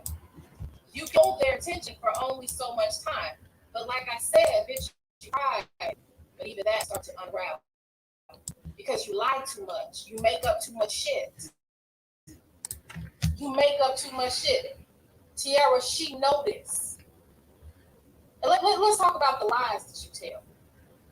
So this bitch sat up there and said, I made a group on Facebook. Right, Minister Chat. She said, fool. Now you know this motherfucker crazy if she up here challenging people to doing full body challenges. You know she's crazy. You know it's something off her rocker. You are built like a deep freezer. You know motherfucking well you don't want to do no full body challenge. Stop it. But see, don't nobody really rock with you for real unless they're telling you this. You don't have enough people around you telling the truth about how stupid you be sounding. Child, I'm in the chat box over on Rude. She in the chat talking about her name holds weight. Do y'all hear me? She on this motherfucker talking about her name carry weight in these streets. I'm gonna pause for a second because what you see on the screen right now, and people think that the video that I got of Bomb, where Bomb was naked on Instagram, who do you think sent me that video? Do you think these people haven't seen in the sector, haven't seen the receipt that it was Nylah who sent me that video? Now, real life is not in cyberspace has told everybody that the reason why she harbored that resentment for me that didn't come out until I got arrested, right? On an unrelated case, was that I doxed her. Well, there you have, and she's seen this receipt. Just to show you that it's bullshit and how they have selective outrage. And whenever it suits their benefit, whenever they believe it'll benefit them, they'll overlook the things that these bitches have done, but try to hold another person's feet to the fire for the same fucking thing. That's Nylah on the screen saying, girl, me too. I done doxed real life already. That would have been before I did it.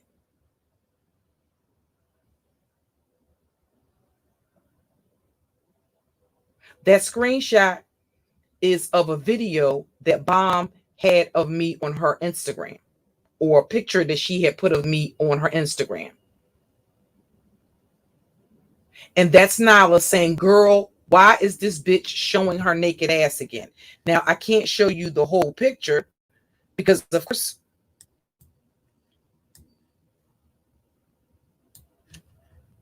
that's Bomb on Instagram showing her backside.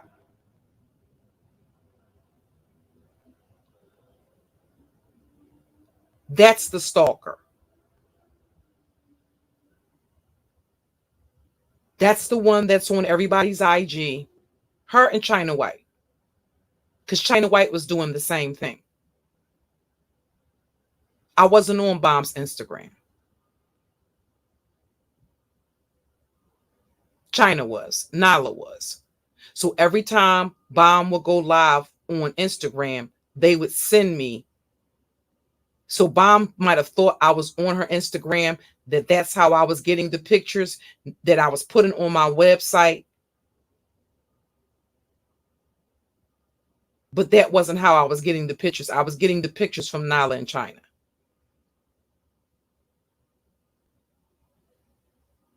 Right, the bag lady.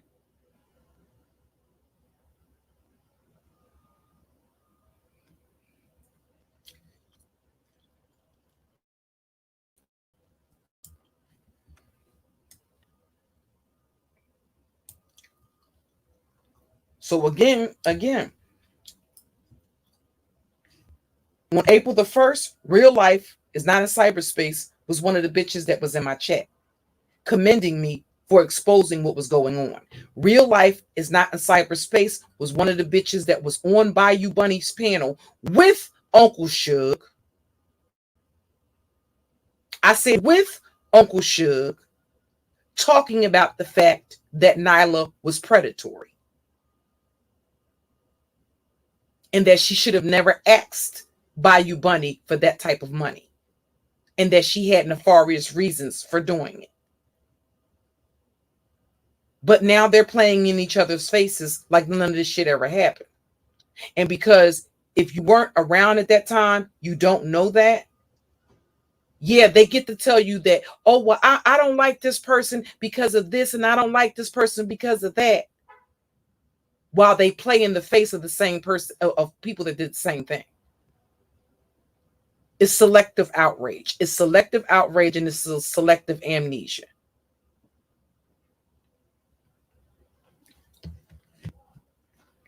Sorry, that's the bitch that's going around telling people that she never doxed anybody. But I told you that these people do not, the Black community does not care about doxing. They only care about doxing when their name is on the fucking docket. They prove that. And the other thing that the people in this sector proved is that everything that I did on April 1st was insane. Because they went right back and played in the face of the person that was doing it. So they don't have a problem with doxing. They don't have a problem with scamming. If you have a problem with scamming, you wouldn't be openly supporting a person that has definitively proved to be a scammer.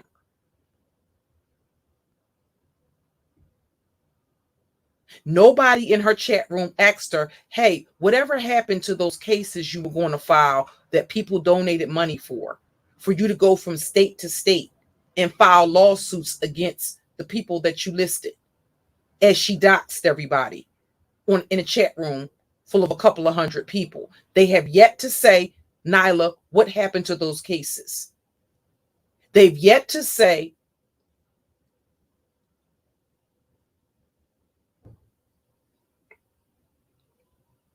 what about, why did you tell us that you never doxed anybody?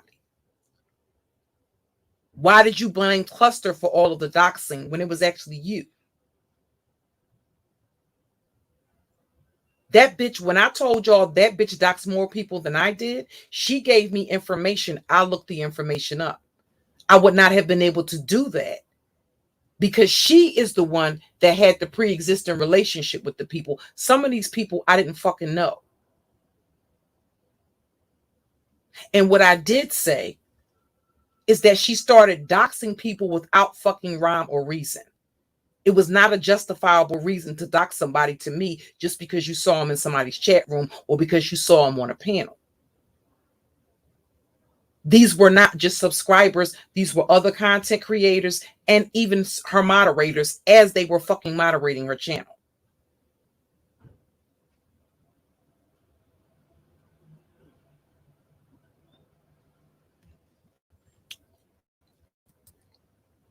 When it came to me and JV, oh, we had to show receipts for everything. Even when we showed the receipts, that wasn't good enough. So therefore, they weren't interested in the truth. They were interested in clout chasing and being strategically aligned with a bigger YouTuber. That's it, point blank, period.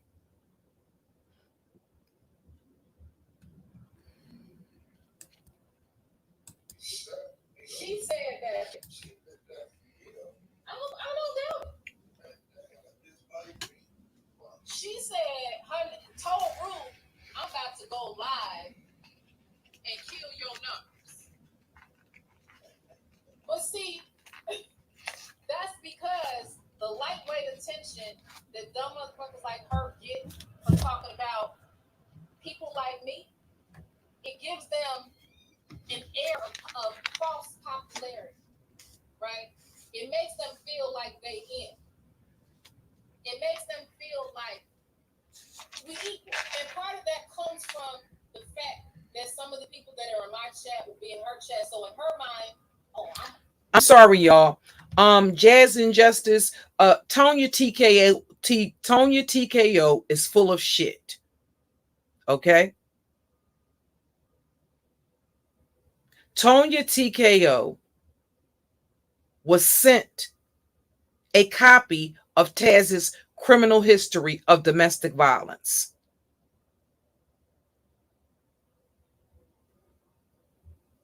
So she's full of shit. I told you these content creators play YouTube politics. Hey, Cocoa Puff.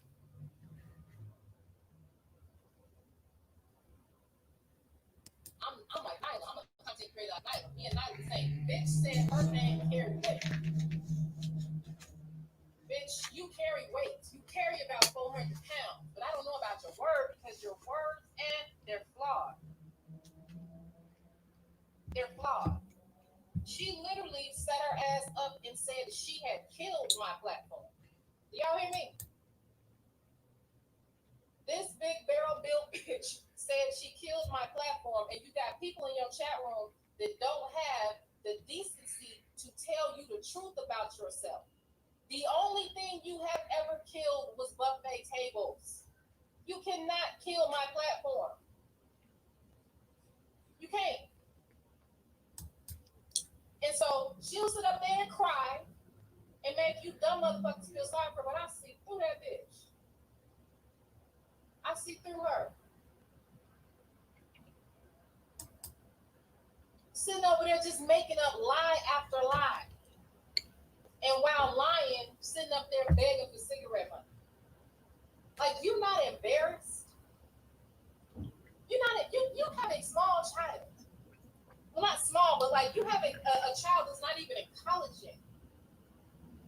You already got a fucked up ass reputation in the town, the small shitty ass town y'all live in. But you want to fuck up your internet reputation? You want to do that too? You want to do that shit too? Really? Hey, STL.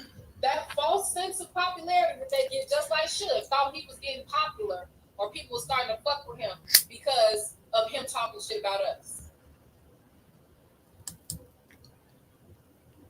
It don't work like that. It don't work like that.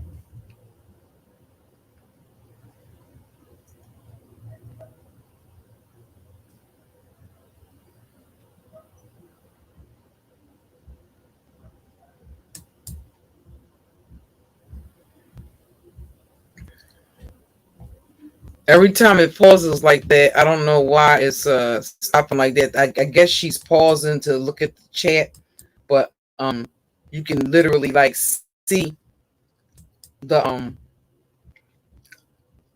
screen recording. And this is a chat room of over 400 people. So it's not like nobody. Keep in mind, y'all. Hey, Pink Lady. Hey, Angie M. Woodard. So you can see all. It's not like people didn't see this shit. It's not like I'm the only person that heard this shit. You got over 400 and something people.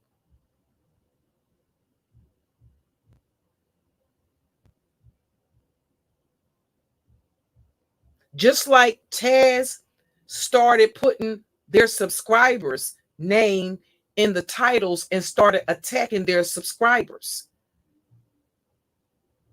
for supporting me.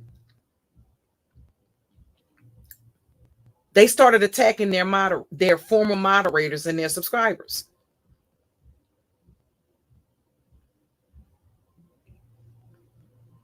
Yes, Blackberry babes, they started attacking.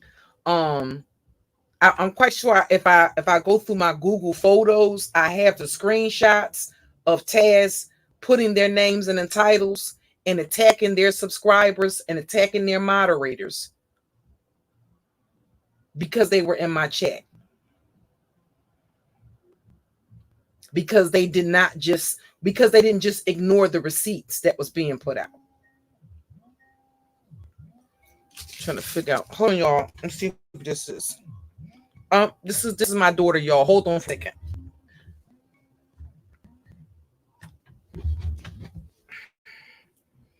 Hold on a second. Send her a text. I know.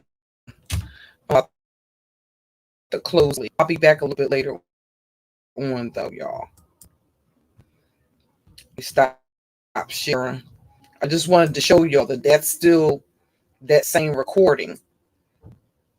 And that's how many people were in the chat and listening to her say the shit that she was saying. So every time you see it pause, whether she was, why she was, I don't know what was going on. But it was a screen recording from Nyla's channel. Whose channel got flagged? Whose main channel got flagged?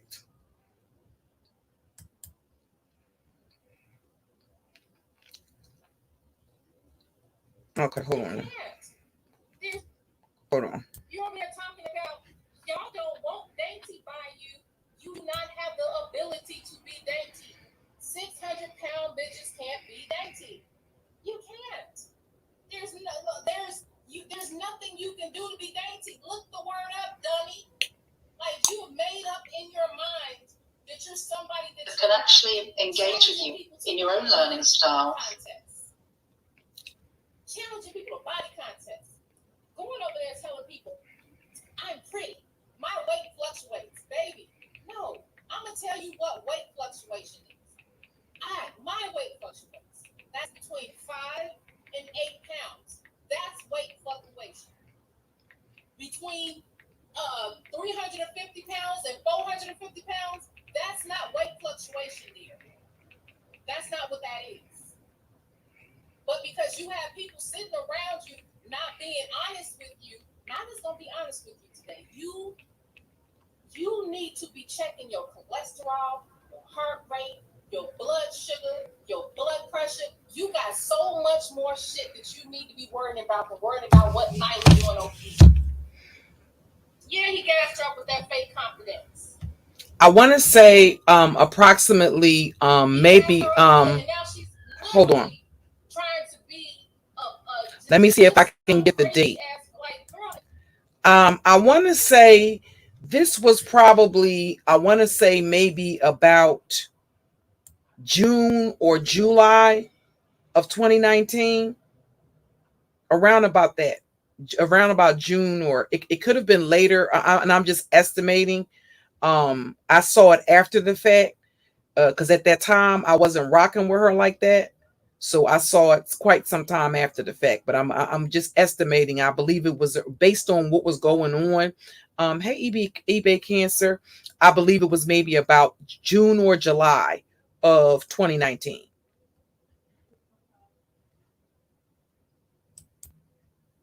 You don't shut your ass up.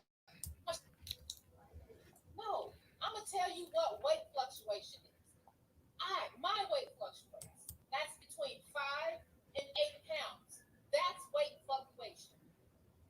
Between 350 pounds and 450 pounds, that's not weight fluctuation, dear. That's not what that is. But because you have people sitting around you not being honest with you, I'm just gonna be honest with you today. You need to be checking your cholesterol, your heart rate, your blood sugar, your blood pressure. You got so much more shit that you need to be worrying about than worrying about what Nyla doing over here. Yeah, he gassed her up with that fake confidence. He did. He gassed her up good, and now she's literally trying to be just some crazy ass, like, girl, if you don't shut your ass up, sit down. But see, that old saying that people have about how, like, when you lick a puppy or whatever, you play with a puppy, they'll lick your face. That's the equivalent. She had no business in my sphere. I had no business talking to someone like her. Number one, because of her age. But I didn't know that. Well, maybe 450. Maybe 4. You saw the thumbnail, O'Shea. You saw, like, and I can get it up to date. This motherfucker, your arms are the size of my thighs. Your arms are the size of my thighs. Like, clearly, you have other shit to do other than talk about me. I'm your idol. Number one, if we're being honest about it, and y'all ain't gonna like that shit, but bitch, you know it. I'm your fucking idol. I'm what you want to be. How old are you? Bayou? How old were you? Because see, that conversation that Taz was trying to have about protecting young girls, somebody needed to have protected you, right, Bayou? Huh? Somebody needed to be protecting you back in 2007. Somebody should have protected you, right? You didn't have no business having a baby back then, Bayou. You need protection. Except they did you make sure your heart was intact.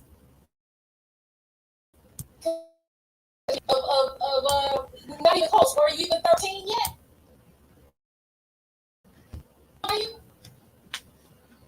Are you running around talking shit about me and my family? You sitting up here having babies by meth addicted, nothing having Mexican dudes who marry white women? Are you like, are like, let's talk about it. He couldn't even marry. He couldn't even marry a white woman. You are talking about, I'm keeping my options open. Bitch, the only options you be having open is deep fried or grilled. Stop. Stop. You sit up there on that thing acting like somebody really checking for you. Ain't nobody checking for you. Buffalo butt, Bookman from Good Times. Ain't nobody checking for you. But see, you can't convince like, dude, they sit their stupid asses up there and act like they don't see what it is. Y'all want to talk about somebody disrespectful. She cussing y'all out if y'all don't cash out her. Make her cowbell ring. Make her cowbell ring. Girl. And don't think for 5 minutes that I didn't unloaded my full arsenal, because I haven't. I got something special for you. By you. Keep fucking with me. There's a reason why I did not do this. I didn't want to do you like this, but you bitches be pushing my fucking buttons. You be begging for my attention, and now that you got it, you want to be calling my phone, telling me, you gonna threaten me? Bitch, you gonna threaten me? I'm very proud of my granddaughter. Okay? Very proud of her. She's very beautiful. So you talking about you gonna put up her, but then let's talk about it. Because see, there's a psychological issue. You know, and this has been verified in many psychological books. And we know that you go both ways. And we know people like that have a propensity to not care about and protect children from sexual deviance. So they don't mind putting children on display. Just like they don't mind bringing 19-year-old boys in the house with them to screw and get high while they got teenage daughters. Is that why you can put my grandchild's picture up with hardly no almond picture? You have. Now, hopefully y'all caught that. Because what she tried to imply is that people that are bisexual are somehow, they have the propensity to not protect children when it comes to children being violated sexually. I'm going to run that back a little bit. I want you to listen to carefully to what she's saying or what she's implying.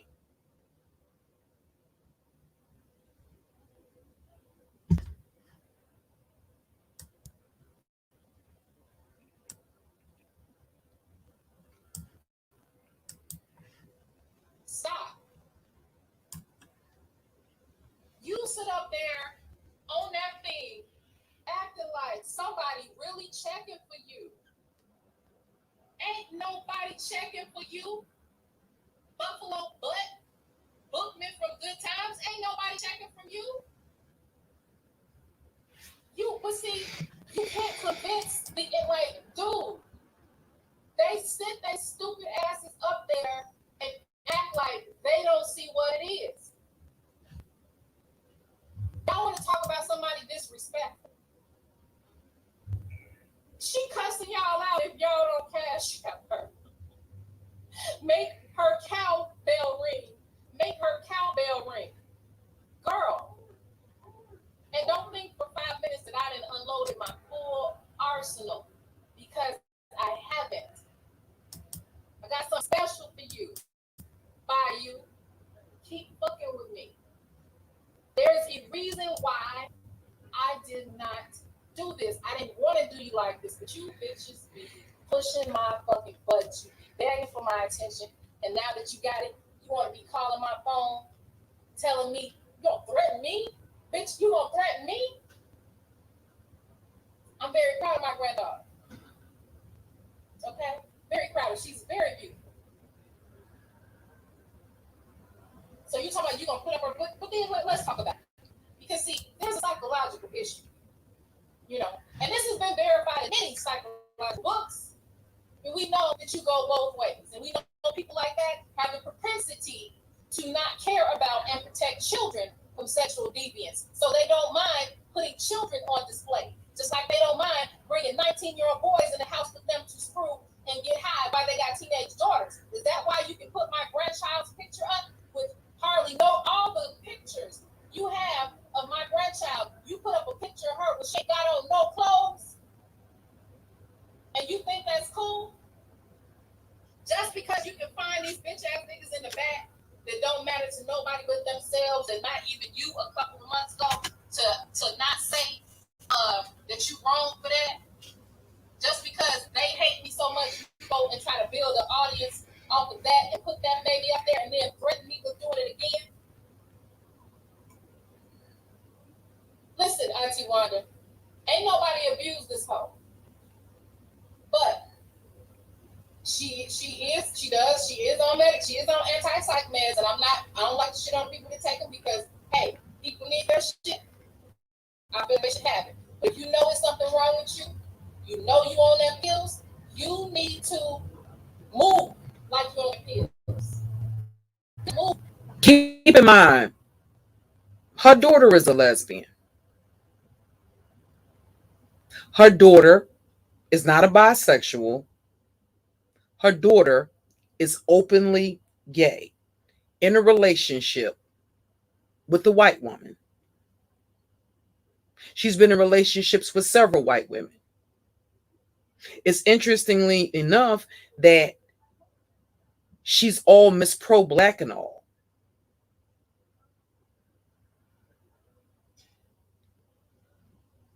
But her grandchild that she's referring to is mixed. While she sits up there and mocks somebody else for having a biracial child, her son, she told me that her son abandoned his white fiance abandoned his black fiance for a white chick on his job. That's what she told me.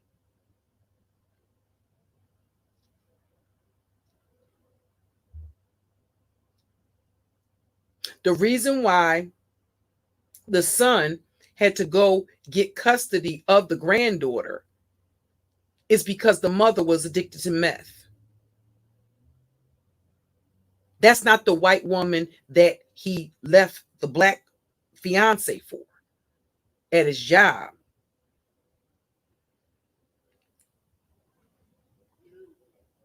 The grandchild's mother was a meth addict.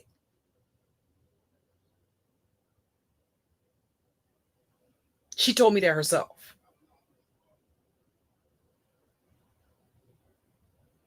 Hey, Treese. And as you all can see, that's Miss I never doxed anybody on the screen again, talking about Rude, who she gave my information regarding both my spouses, my current spouse and my former spouse, and the father of my children. Nylah is the one who gave that information to Rude, and Rude put that information out. She's the only one who had that information.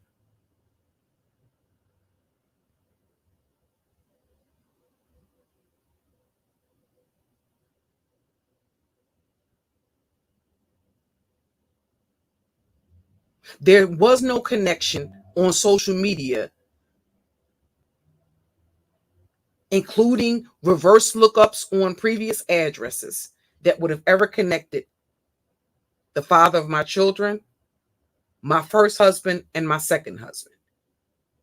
Nylah was able to do that because during the time that I was trying to help her hide her information from public searches and such, when I searched my legal name on Google, I sent her screenshots of the information that came up regarding my family.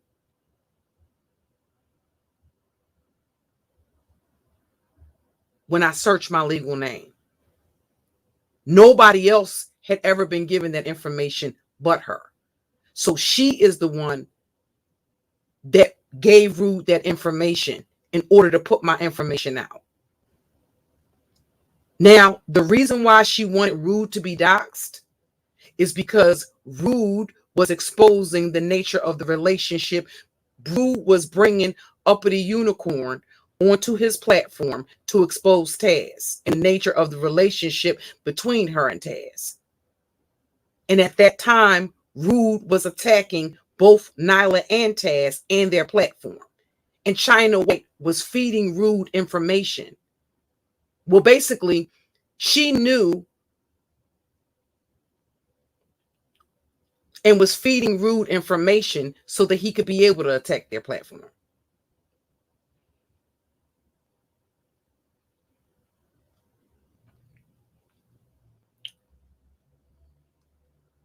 There were things that I told China in the utmost confidence, and I asked her not to say anything because I was afraid that Nylah would dox JV and Cass if she said anything.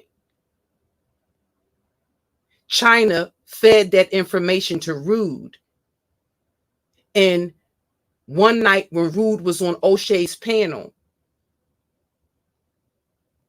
and him and Taz were going at it, there were things that Rude said that I know that he only had to get from China.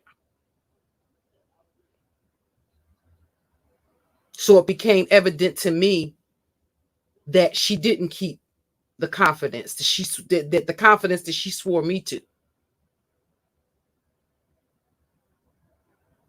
And that's the truth. Did I just say that to her on the phone? Please don't say anything because I think Nylah will dox JV and Cass. If you say anything, well, I said that to her in the text message as well. I said the same thing to Rhea Black by Design. That the information that I knew about, you can't say anything about it because if you do, I'm afraid that Nylah would dox them.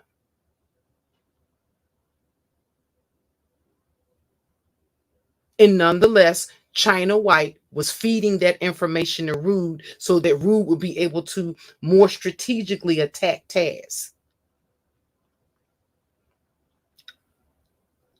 There's a the day that everything hit the fan, the day before I recorded that conversation with Nylah.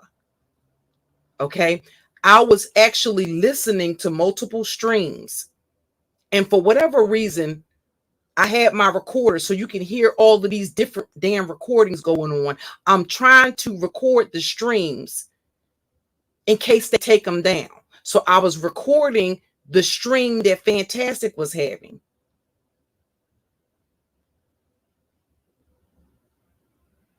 At the same time, I'm messaging Nylah in the back chat, giving her up-to-date, communication with what's going on and what's coming to my attention.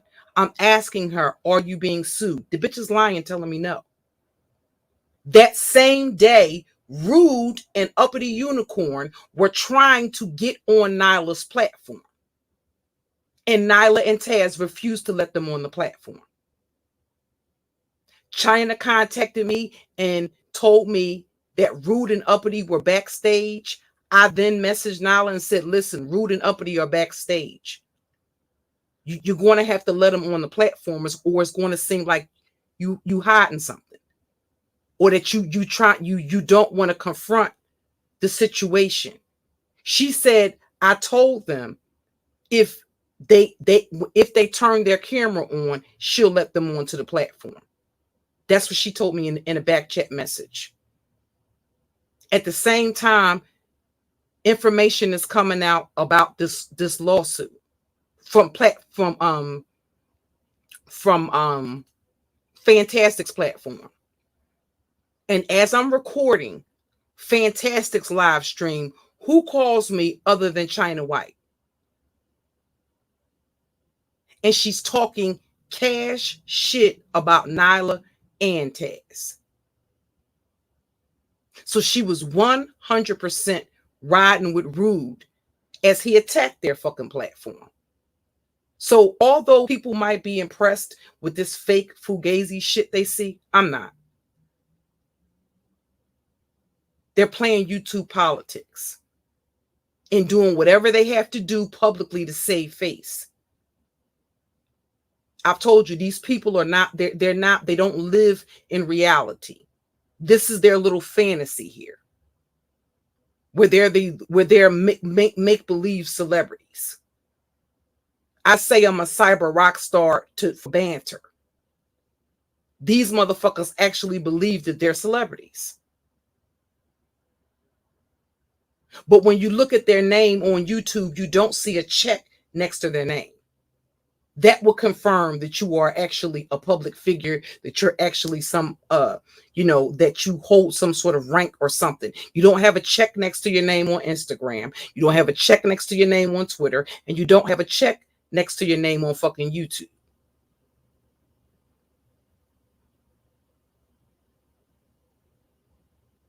They actually believe they're celebrities. And that other smaller YouTubers are just fans and groupies. Well, a lot of them act like fans and groupies.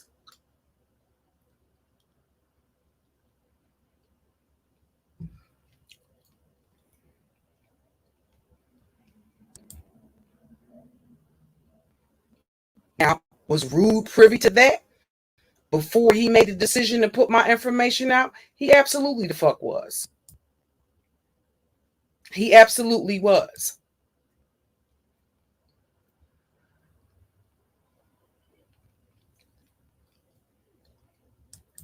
Okay, y'all. So as I finish up this with this audio, y'all, I'm going to close. When I come back, I'll play that it, and that'll be I'm going to let, I'm not editing anything out. I'm going to let the whole recording fucking play. Whatever is right, Canlin. She was calling people underlings. So it's interesting now to see her around here in these smaller content creators chat rooms. And why do you think she's there?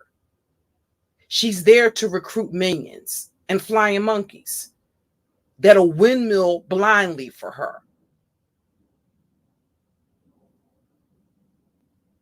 Because that's what she was calling smaller content creators, underlings.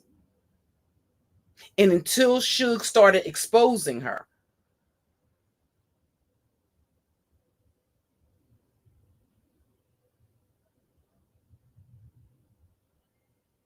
that's what she was calling smaller content creators.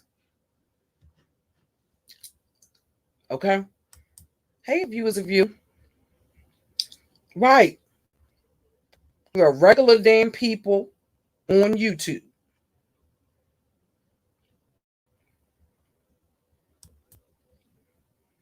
Like that shit. Okay? She's on stuff like that, and so is her child.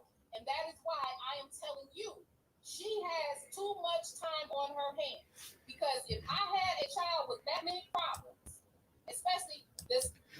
And I want y'all to understand that, mind you, she just acknowledged that that was a child, right?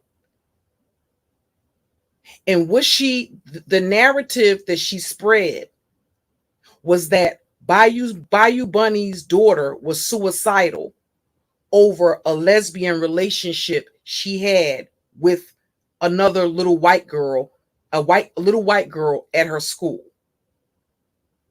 Now, whether or not that's the case, to me is irrelevant.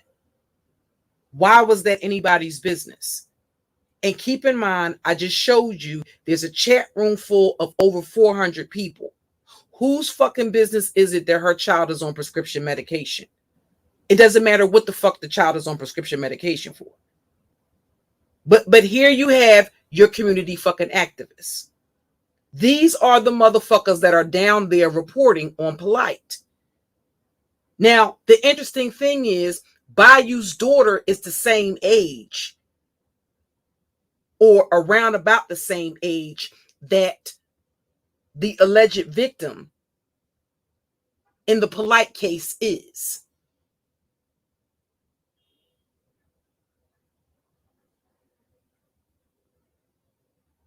I've said before, they're no advocates for the community.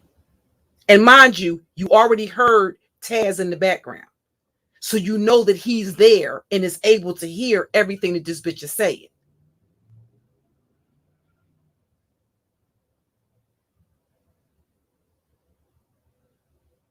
So when it's said and done, where does he interject and say, hey, kids are off limits? Don't talk about our kid.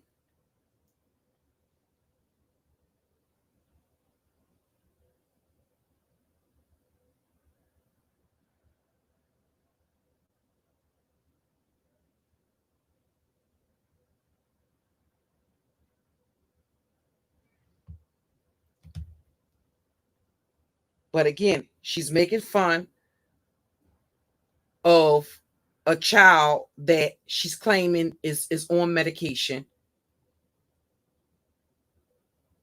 But this bitch is running around here acting like she's some fucking victim. And that people are just attacking her for no reason because she's a fucking celebrity. Everybody wants to be her and everybody wants to be jealous of her fucking everybody's jealous of her fucking platform. And I suppose everybody is jealous of that wolf pussy too. And the whole time that she's talking, 6 figures, she's talking all of this shit with that same goddamn wolf pussy as she recovers from this goddamn surgery. Still a minor child. They got to go to therapy several times a week. They got to go through all of this stuff. They got to take medication. You damn sure bet I wouldn't be on YouTube acting a fool for cigarette money. For people that ain't done shit to you. But see, it makes for good YouTube fodder to get up there and lie on people. Nylah scammed me. Why you fuck niggas don't... Why y'all couldn't tell her to prove that she gave me some money? And she told y'all. And then she took it back. She keeps lying and then taking it back. She told y'all she ain't never gave me nothing, but then wanted me to pay for something that I didn't get. She's trying to scam me, and y'all running shit with my name in it. Because y'all are fucked up.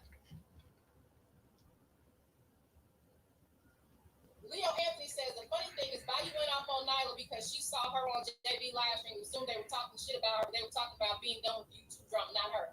And that happens every fucking time. That's what happens every fucking time. She always thinks somebody talking about her.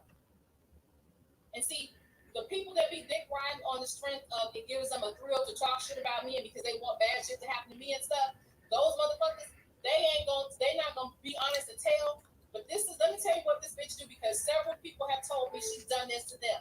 Was anybody saying something to me in the back chat? Did anybody talk about me? Did anybody say anything? What they say about me? And then the bitch act like she be lightweight mad because nobody's talking about her.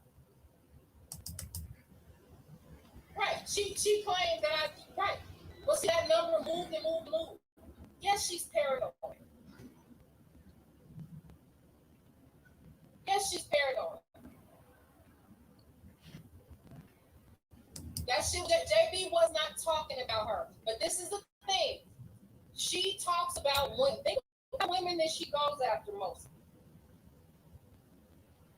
You know what I'm saying? And yeah, I know her and some more lonely, depressed prostitute assholes on YouTube. I don't give a fuck about them relevant bitches. I don't give a fuck. But see, when y'all gonna be honest with her? This elusive back chat, bro, it's in her mind. But see, it started way before here because she knew that me and Red and our close friends used to be in messages and we used to talk. But the shit that we would talk about was the shit that we talk about here on YouTube. History, politics, that's what we talk about every day. This is really who the fuck we are.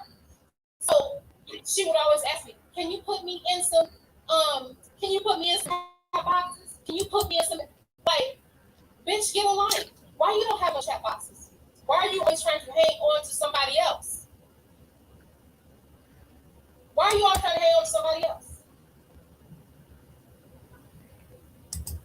Always walking around talking about something.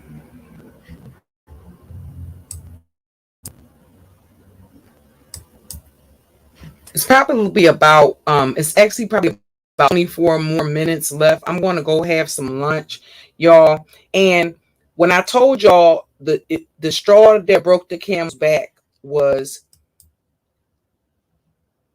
when it came to my attention that she had given the name of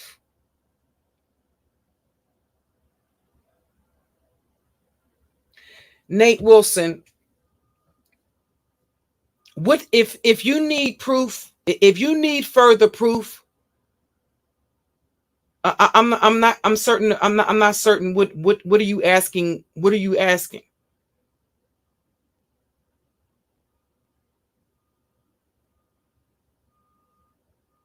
I don't have your email.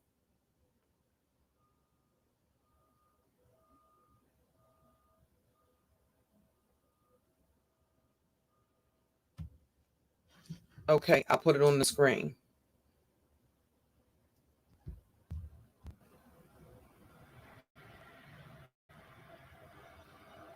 I showed receipts of Nylah. If you read Ball It Back, I showed receipts of Nylah scamming people from Facebook. A woman that she actually tried to scam, but the woman was able to successfully get her credit card company to advocate to get her funds back. Hold on for a second. Okay. This is my email right here. I have two email addresses. One is for urgent email and the other.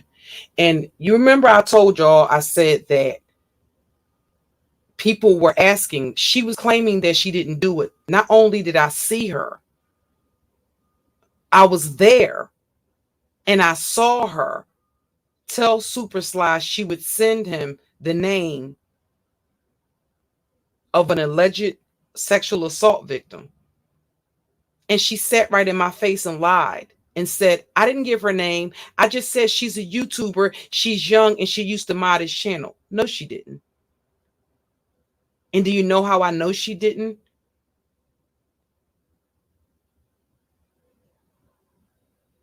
Because I got the emails that he sent the YouTuber.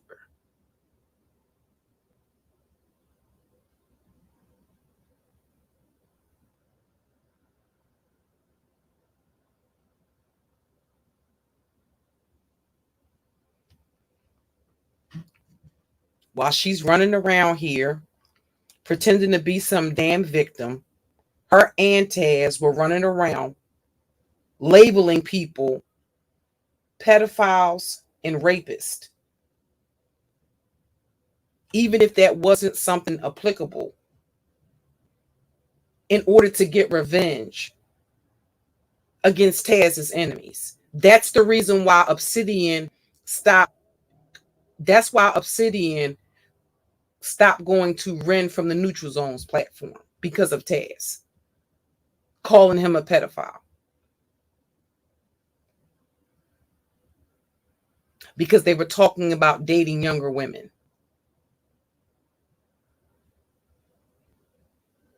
And he sent Ren an email that somebody sent Bayou Bunny a copy of, and she read it from her platform, with him respectfully telling Ren from the Neutral Zone that he thought that she had potential, but that because of Taz, he could not continue to support her platform, or that him and his people would not be going to her platform.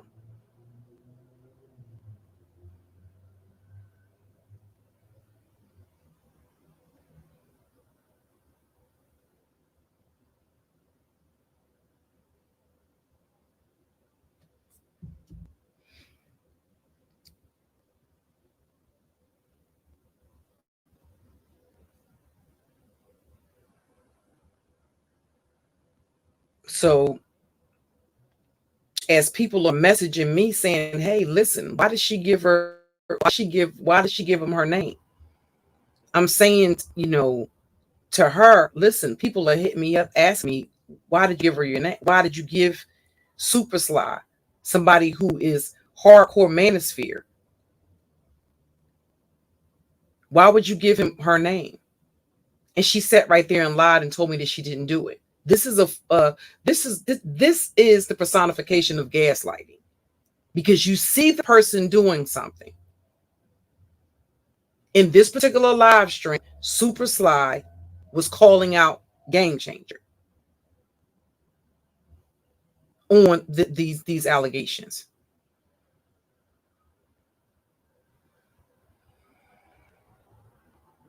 She did give him her name because he emailed her.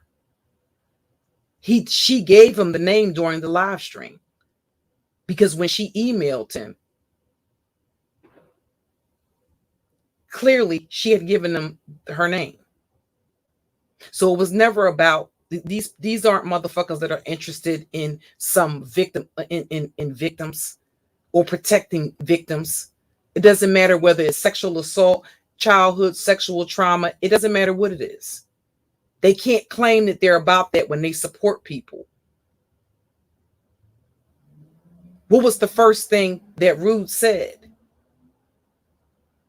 He made comments about my stepfather ejaculating on my face. Where were they when he said those comments? They were right there in his chat room. So you can't support people that do that. And mind you, this was after they had given him my fucking information regarding my spouses to put out there, right? Even though he saw proof that she wanted him doxxed because he was exposing her. So I'm not impressed by none of the shit that's going on.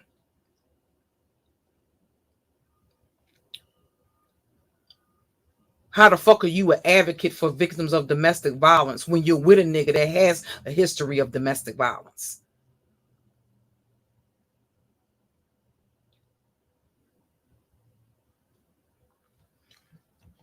Hold on for a second.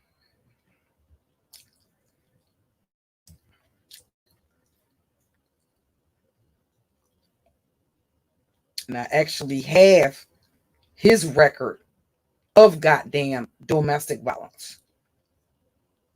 So that, you know, these motherfuckers fake. They're fake and phony as fuck. Okay? Don't care about domestic violence. They care about sexual assault. It's all content. Okay? It's all content and clout chasing to get attention for themselves and their platform. Point blank, period. Okay? That's about as deep as it goes.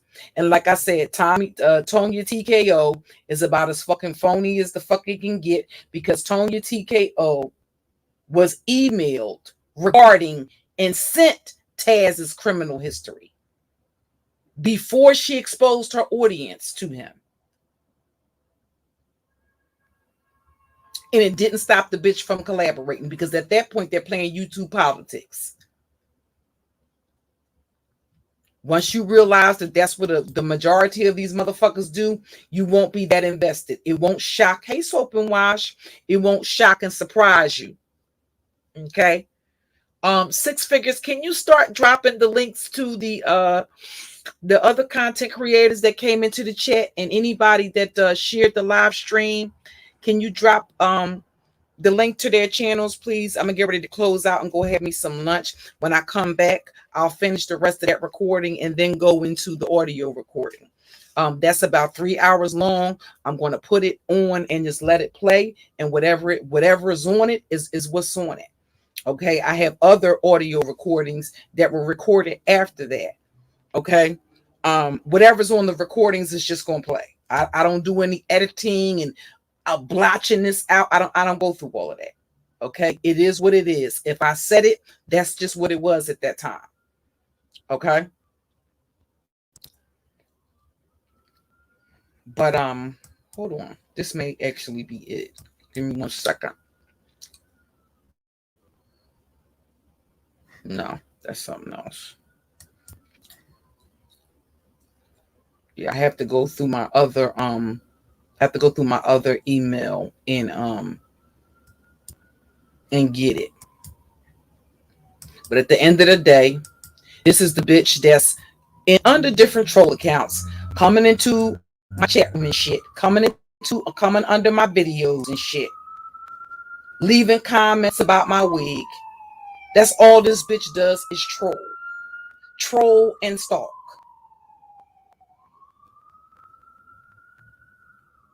And talk shit about other people.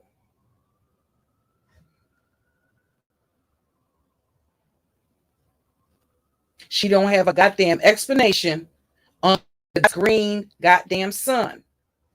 Okay? She don't have an explanation under God's green sun as to why that wig looks the way that it does. But she's always under some goddamn troll account talking shit about what I look like when I come on camera.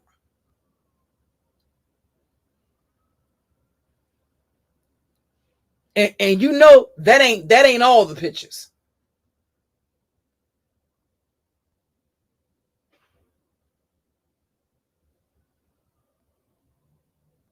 Thank you, Reed.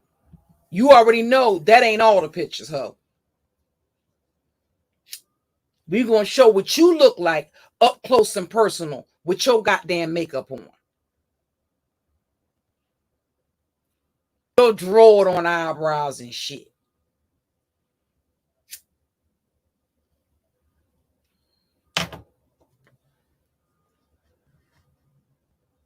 Mm-hmm. Oh, that whole know I got, listen, let me tell you something. I told you between her and China White, and mind you, I'm going to show y'all them unedited. Everybody knows I don't do all that editing and shit. I'm going to show you the whole screenshot in chronological order so that you can see ain't no goddamn body edited, no picture, no China White. Between these two bitches, I probably got 20 fucking privacy complaints. Because that's what they were doing to get the videos taken down. And guess what? I'm going to show you proof that that's what they did. Because when you file a privacy complaint, when YouTube contacts you, they give you the minute mark so that they give you the option to edit the thumbnail, to edit whatever wherever the alleged privacy violation is occurring. They give you the opportunity to basically to edit it or to remove the video. And when you go to those goddamn minute marks, that's how it's evident who filed the privacy complaint.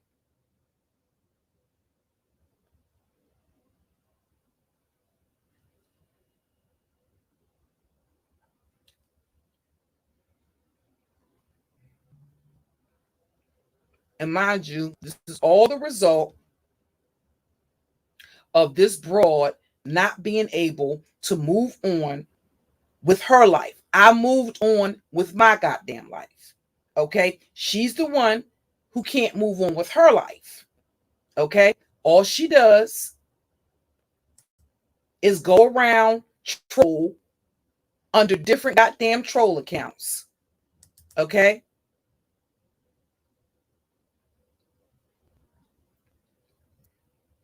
And stalk people, but claim that she's stalked because, after all, she's such the fucking celebrity.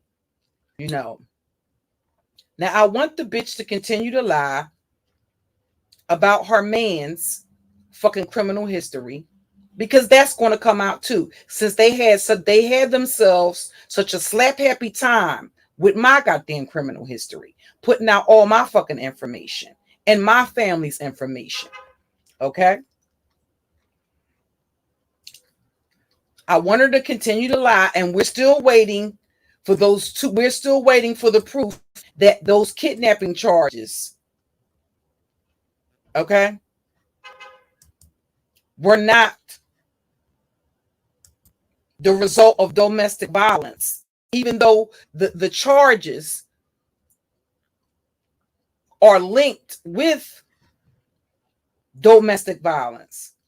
They're charged at the same date, in the same goddamn time, in the same county.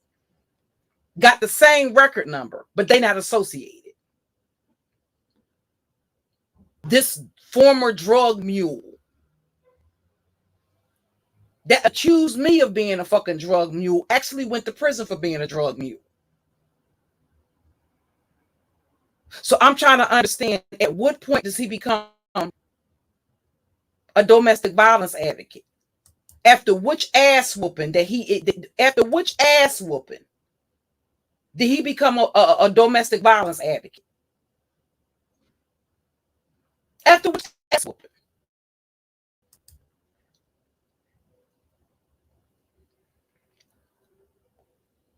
Mm-hmm.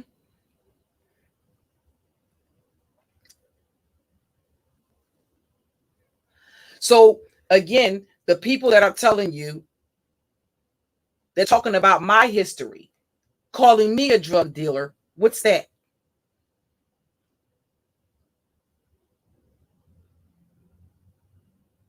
See, but what was supposed to happen is that folks were supposed to give him a pass on his criminal history. But let's talk about Cluster's criminal history. But ignore mine's, but let's talk about hers. Uh-huh.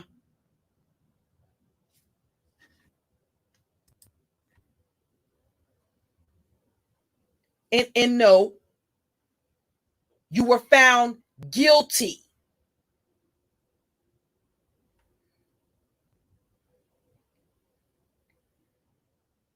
Unauthorized use of property. What's that? Well, where I come from, that's called stealing.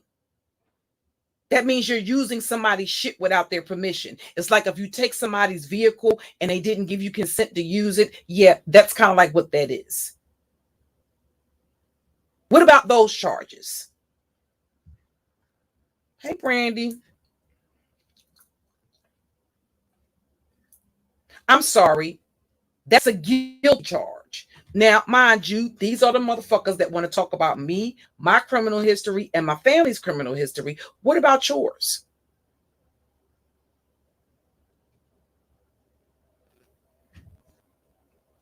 I'm just trying to figure out, at what point am I lying? At what point are the lies? Where am I making up lies on this dude? Where are the lies coming from? Persistent disorderly conduct. Guilty. You're not talking about cases dismissed. You're talking about convictions. Okay? Possession of drugs.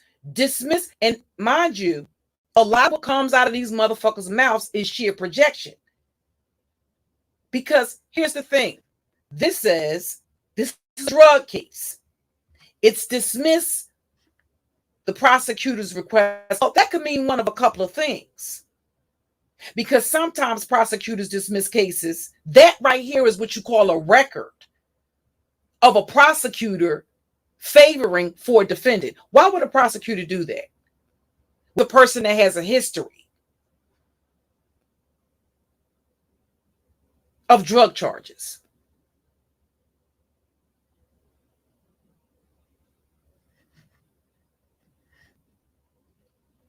But again, they'll tell you any motherfucking thing if they think that you'll motherfucking believe it.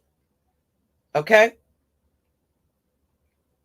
Again, another disorderly goddamn conduct, or disorderly conduct, guilty. So you're not, again, but pay no attention to my criminal history. Let's talk about Cluster's criminal history.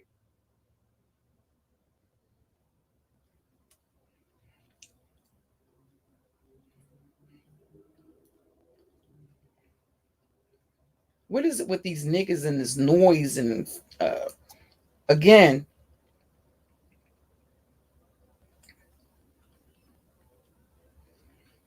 we scroll down.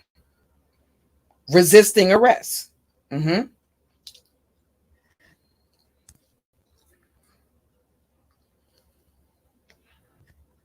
But let's talk about Cluster's criminal history. Let's talk about Cluster being a felon. And here again, The disposition of the case is dismissed at the prosecutor's request. In this instance, regarding the second degree misdemeanor for resisting arrest, he was found not guilty.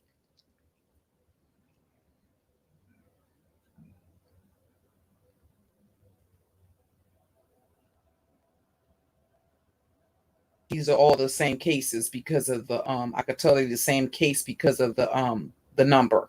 I'm sorry, because of the case number. Okay, now this is a completely different case of disorderly conduct. The case numbers are not the same.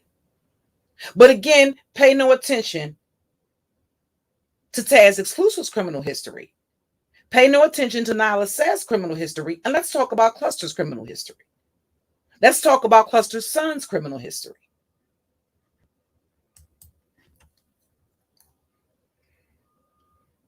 I'm sorry, that's the second guilty verdict.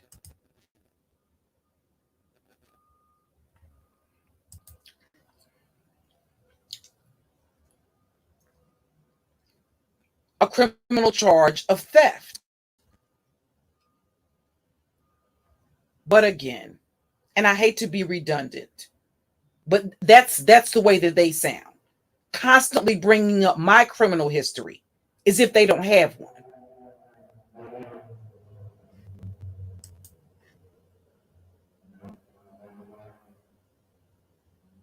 Found not guilty.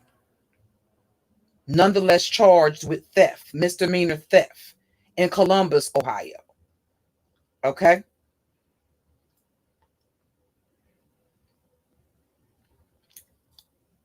Now, here's something interesting.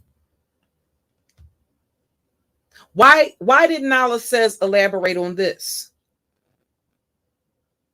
While they're talking about Brother Polite giving alcohol allegedly and sexually assaulting a teenager, well, here Taz is charged with sale of alcohol to minors, and the charge was dismissed, right?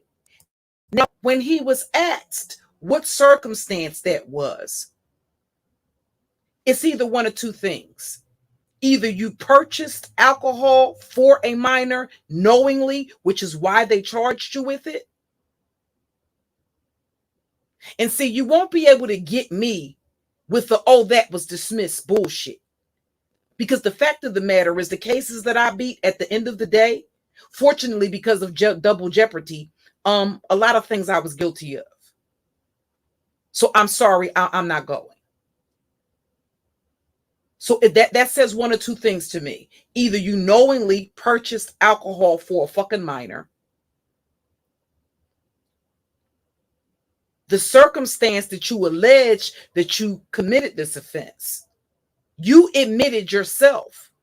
He admitted himself that he said he was working in a store and sold alcohol to an underage Caucasian girl, which I find quite interesting because what they would have done is find the store owner. They wouldn't have arrested an employee that was working in the store unless the employee knowingly sold the alcohol minor, sold the minor alcohol.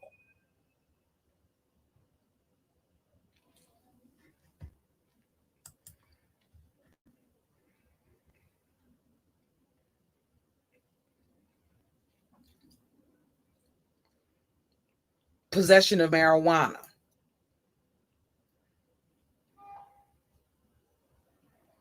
They basically issued a summons. So that was a small amount of cannabis.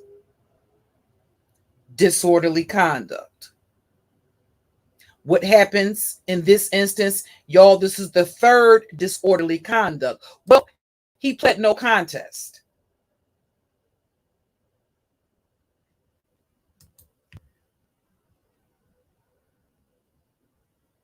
Trafficking marijuana.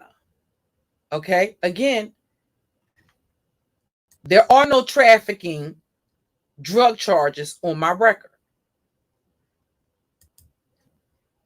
So here are the ones that are talking about Cluster being a drug dealer. And what do we have on Shannon on Mr. Allen's record? Well, we have drug trafficking, and it's dismissed. And I find that quite interesting.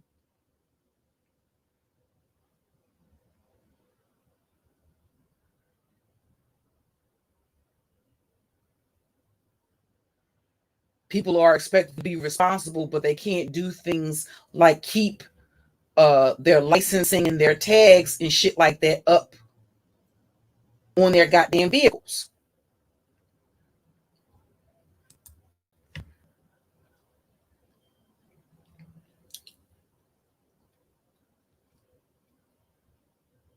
What's that?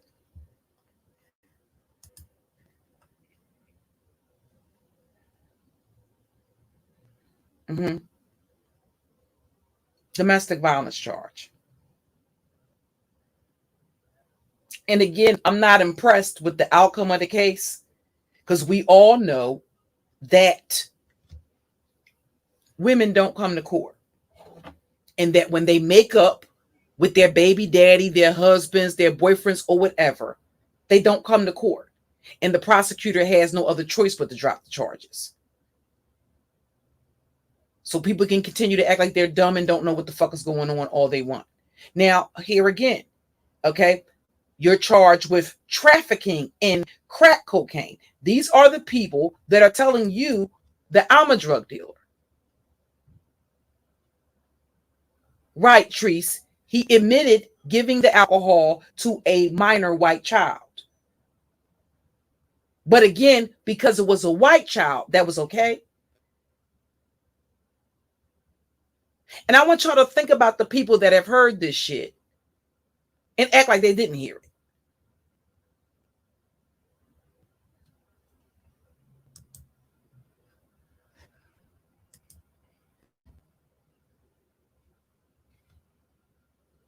Was he trafficking crack cocaine? He pled guilty to it. He pled guilty to a goddamn reduced charge. Okay? So these are the motherfuckers that are calling me a fucking felon. That's a felony conviction that he pled guilty to for trafficking crack cocaine.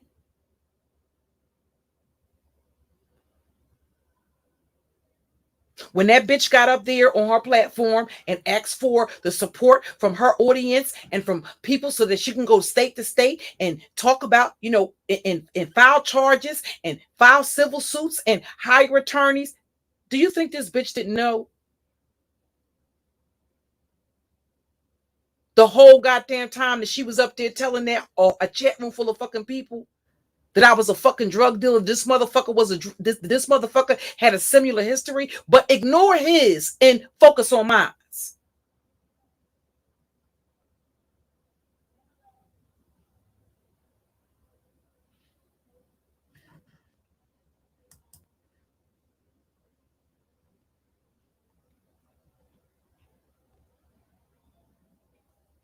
Trespassing.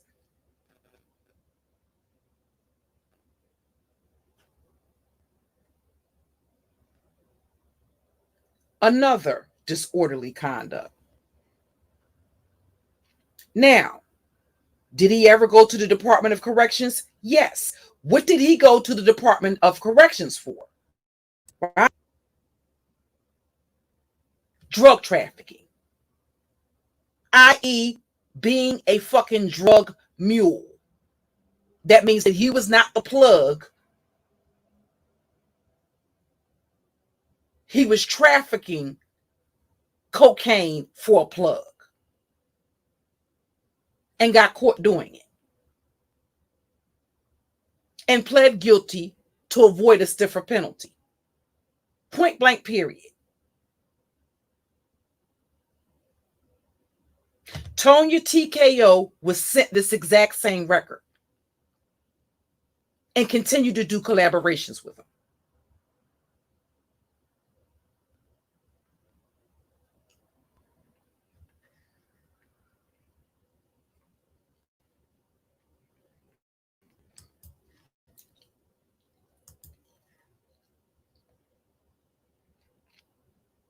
released.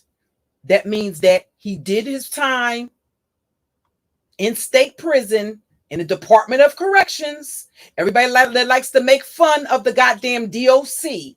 This is Nyla's knight in shining aluminum foil here. This is her protector, her po-ass motherfucking paramour.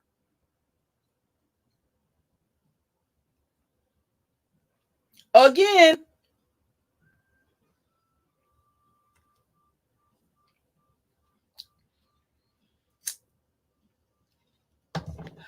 so the question would be, why the fuck is Nylah poking and poking and poking and poking?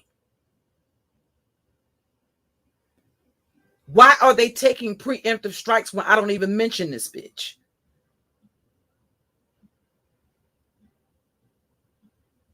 They do this shit every time my platform experiences a growth spurt.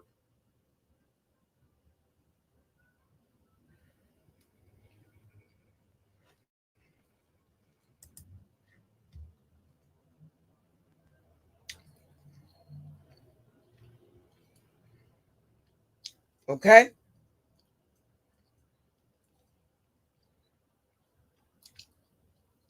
Three counts of trafficking cocaine. Here's the other thing.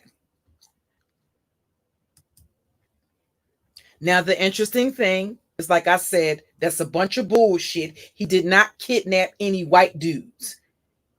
Had he kidnapped white dudes, his ass would be in prison for the remainder of his natural black ass life. He didn't kidnap any goddamn dudes and take them from fucking Ohio to fucking Florida.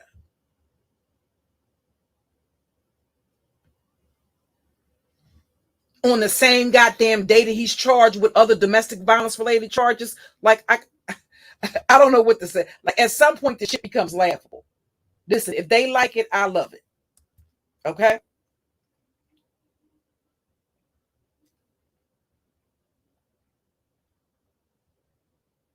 Now, where was the crime location at? In fucking Florida. Again, I want y'all to see this. The offense was kidnapping.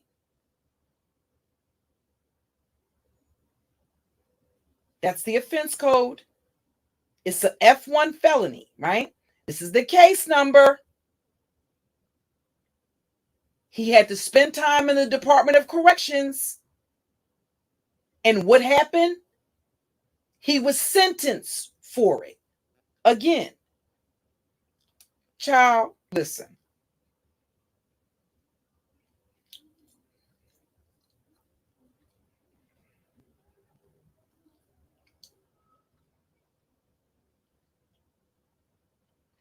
Domestic violence charge dismissed at the prosecutor request. Yes, the prosecutor will request for charges to be dismissed if they don't have a cooperating witness. Okay? Now, public intoxication. Guilty.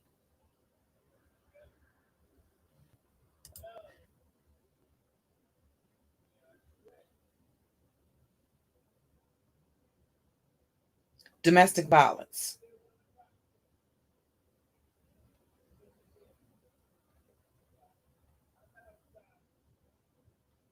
Domestic violence. Not guilty, dismissed, prosecutor request. Okay?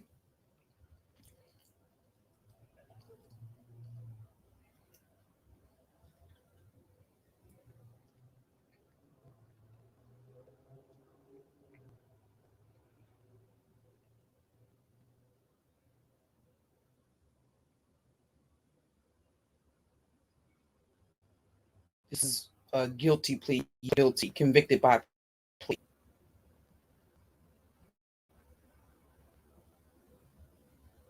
This is a no contest. This is pretty much a bunch of this is like repeating charges. So these have the same same numbers.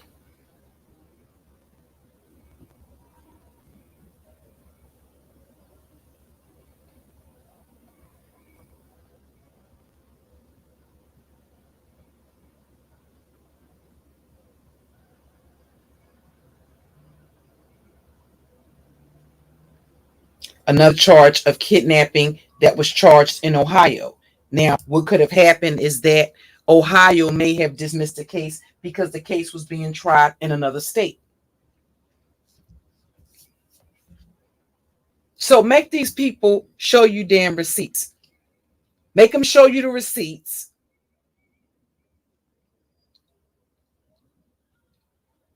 To substantiate what the fuck they saying. Don't just let them tell you that they innocent, that they ain't done nothing. They want everybody else to be accountable for their shit. They want you to hold me accountable for my criminal history, right? They want you to punish me for my damn criminal history, okay?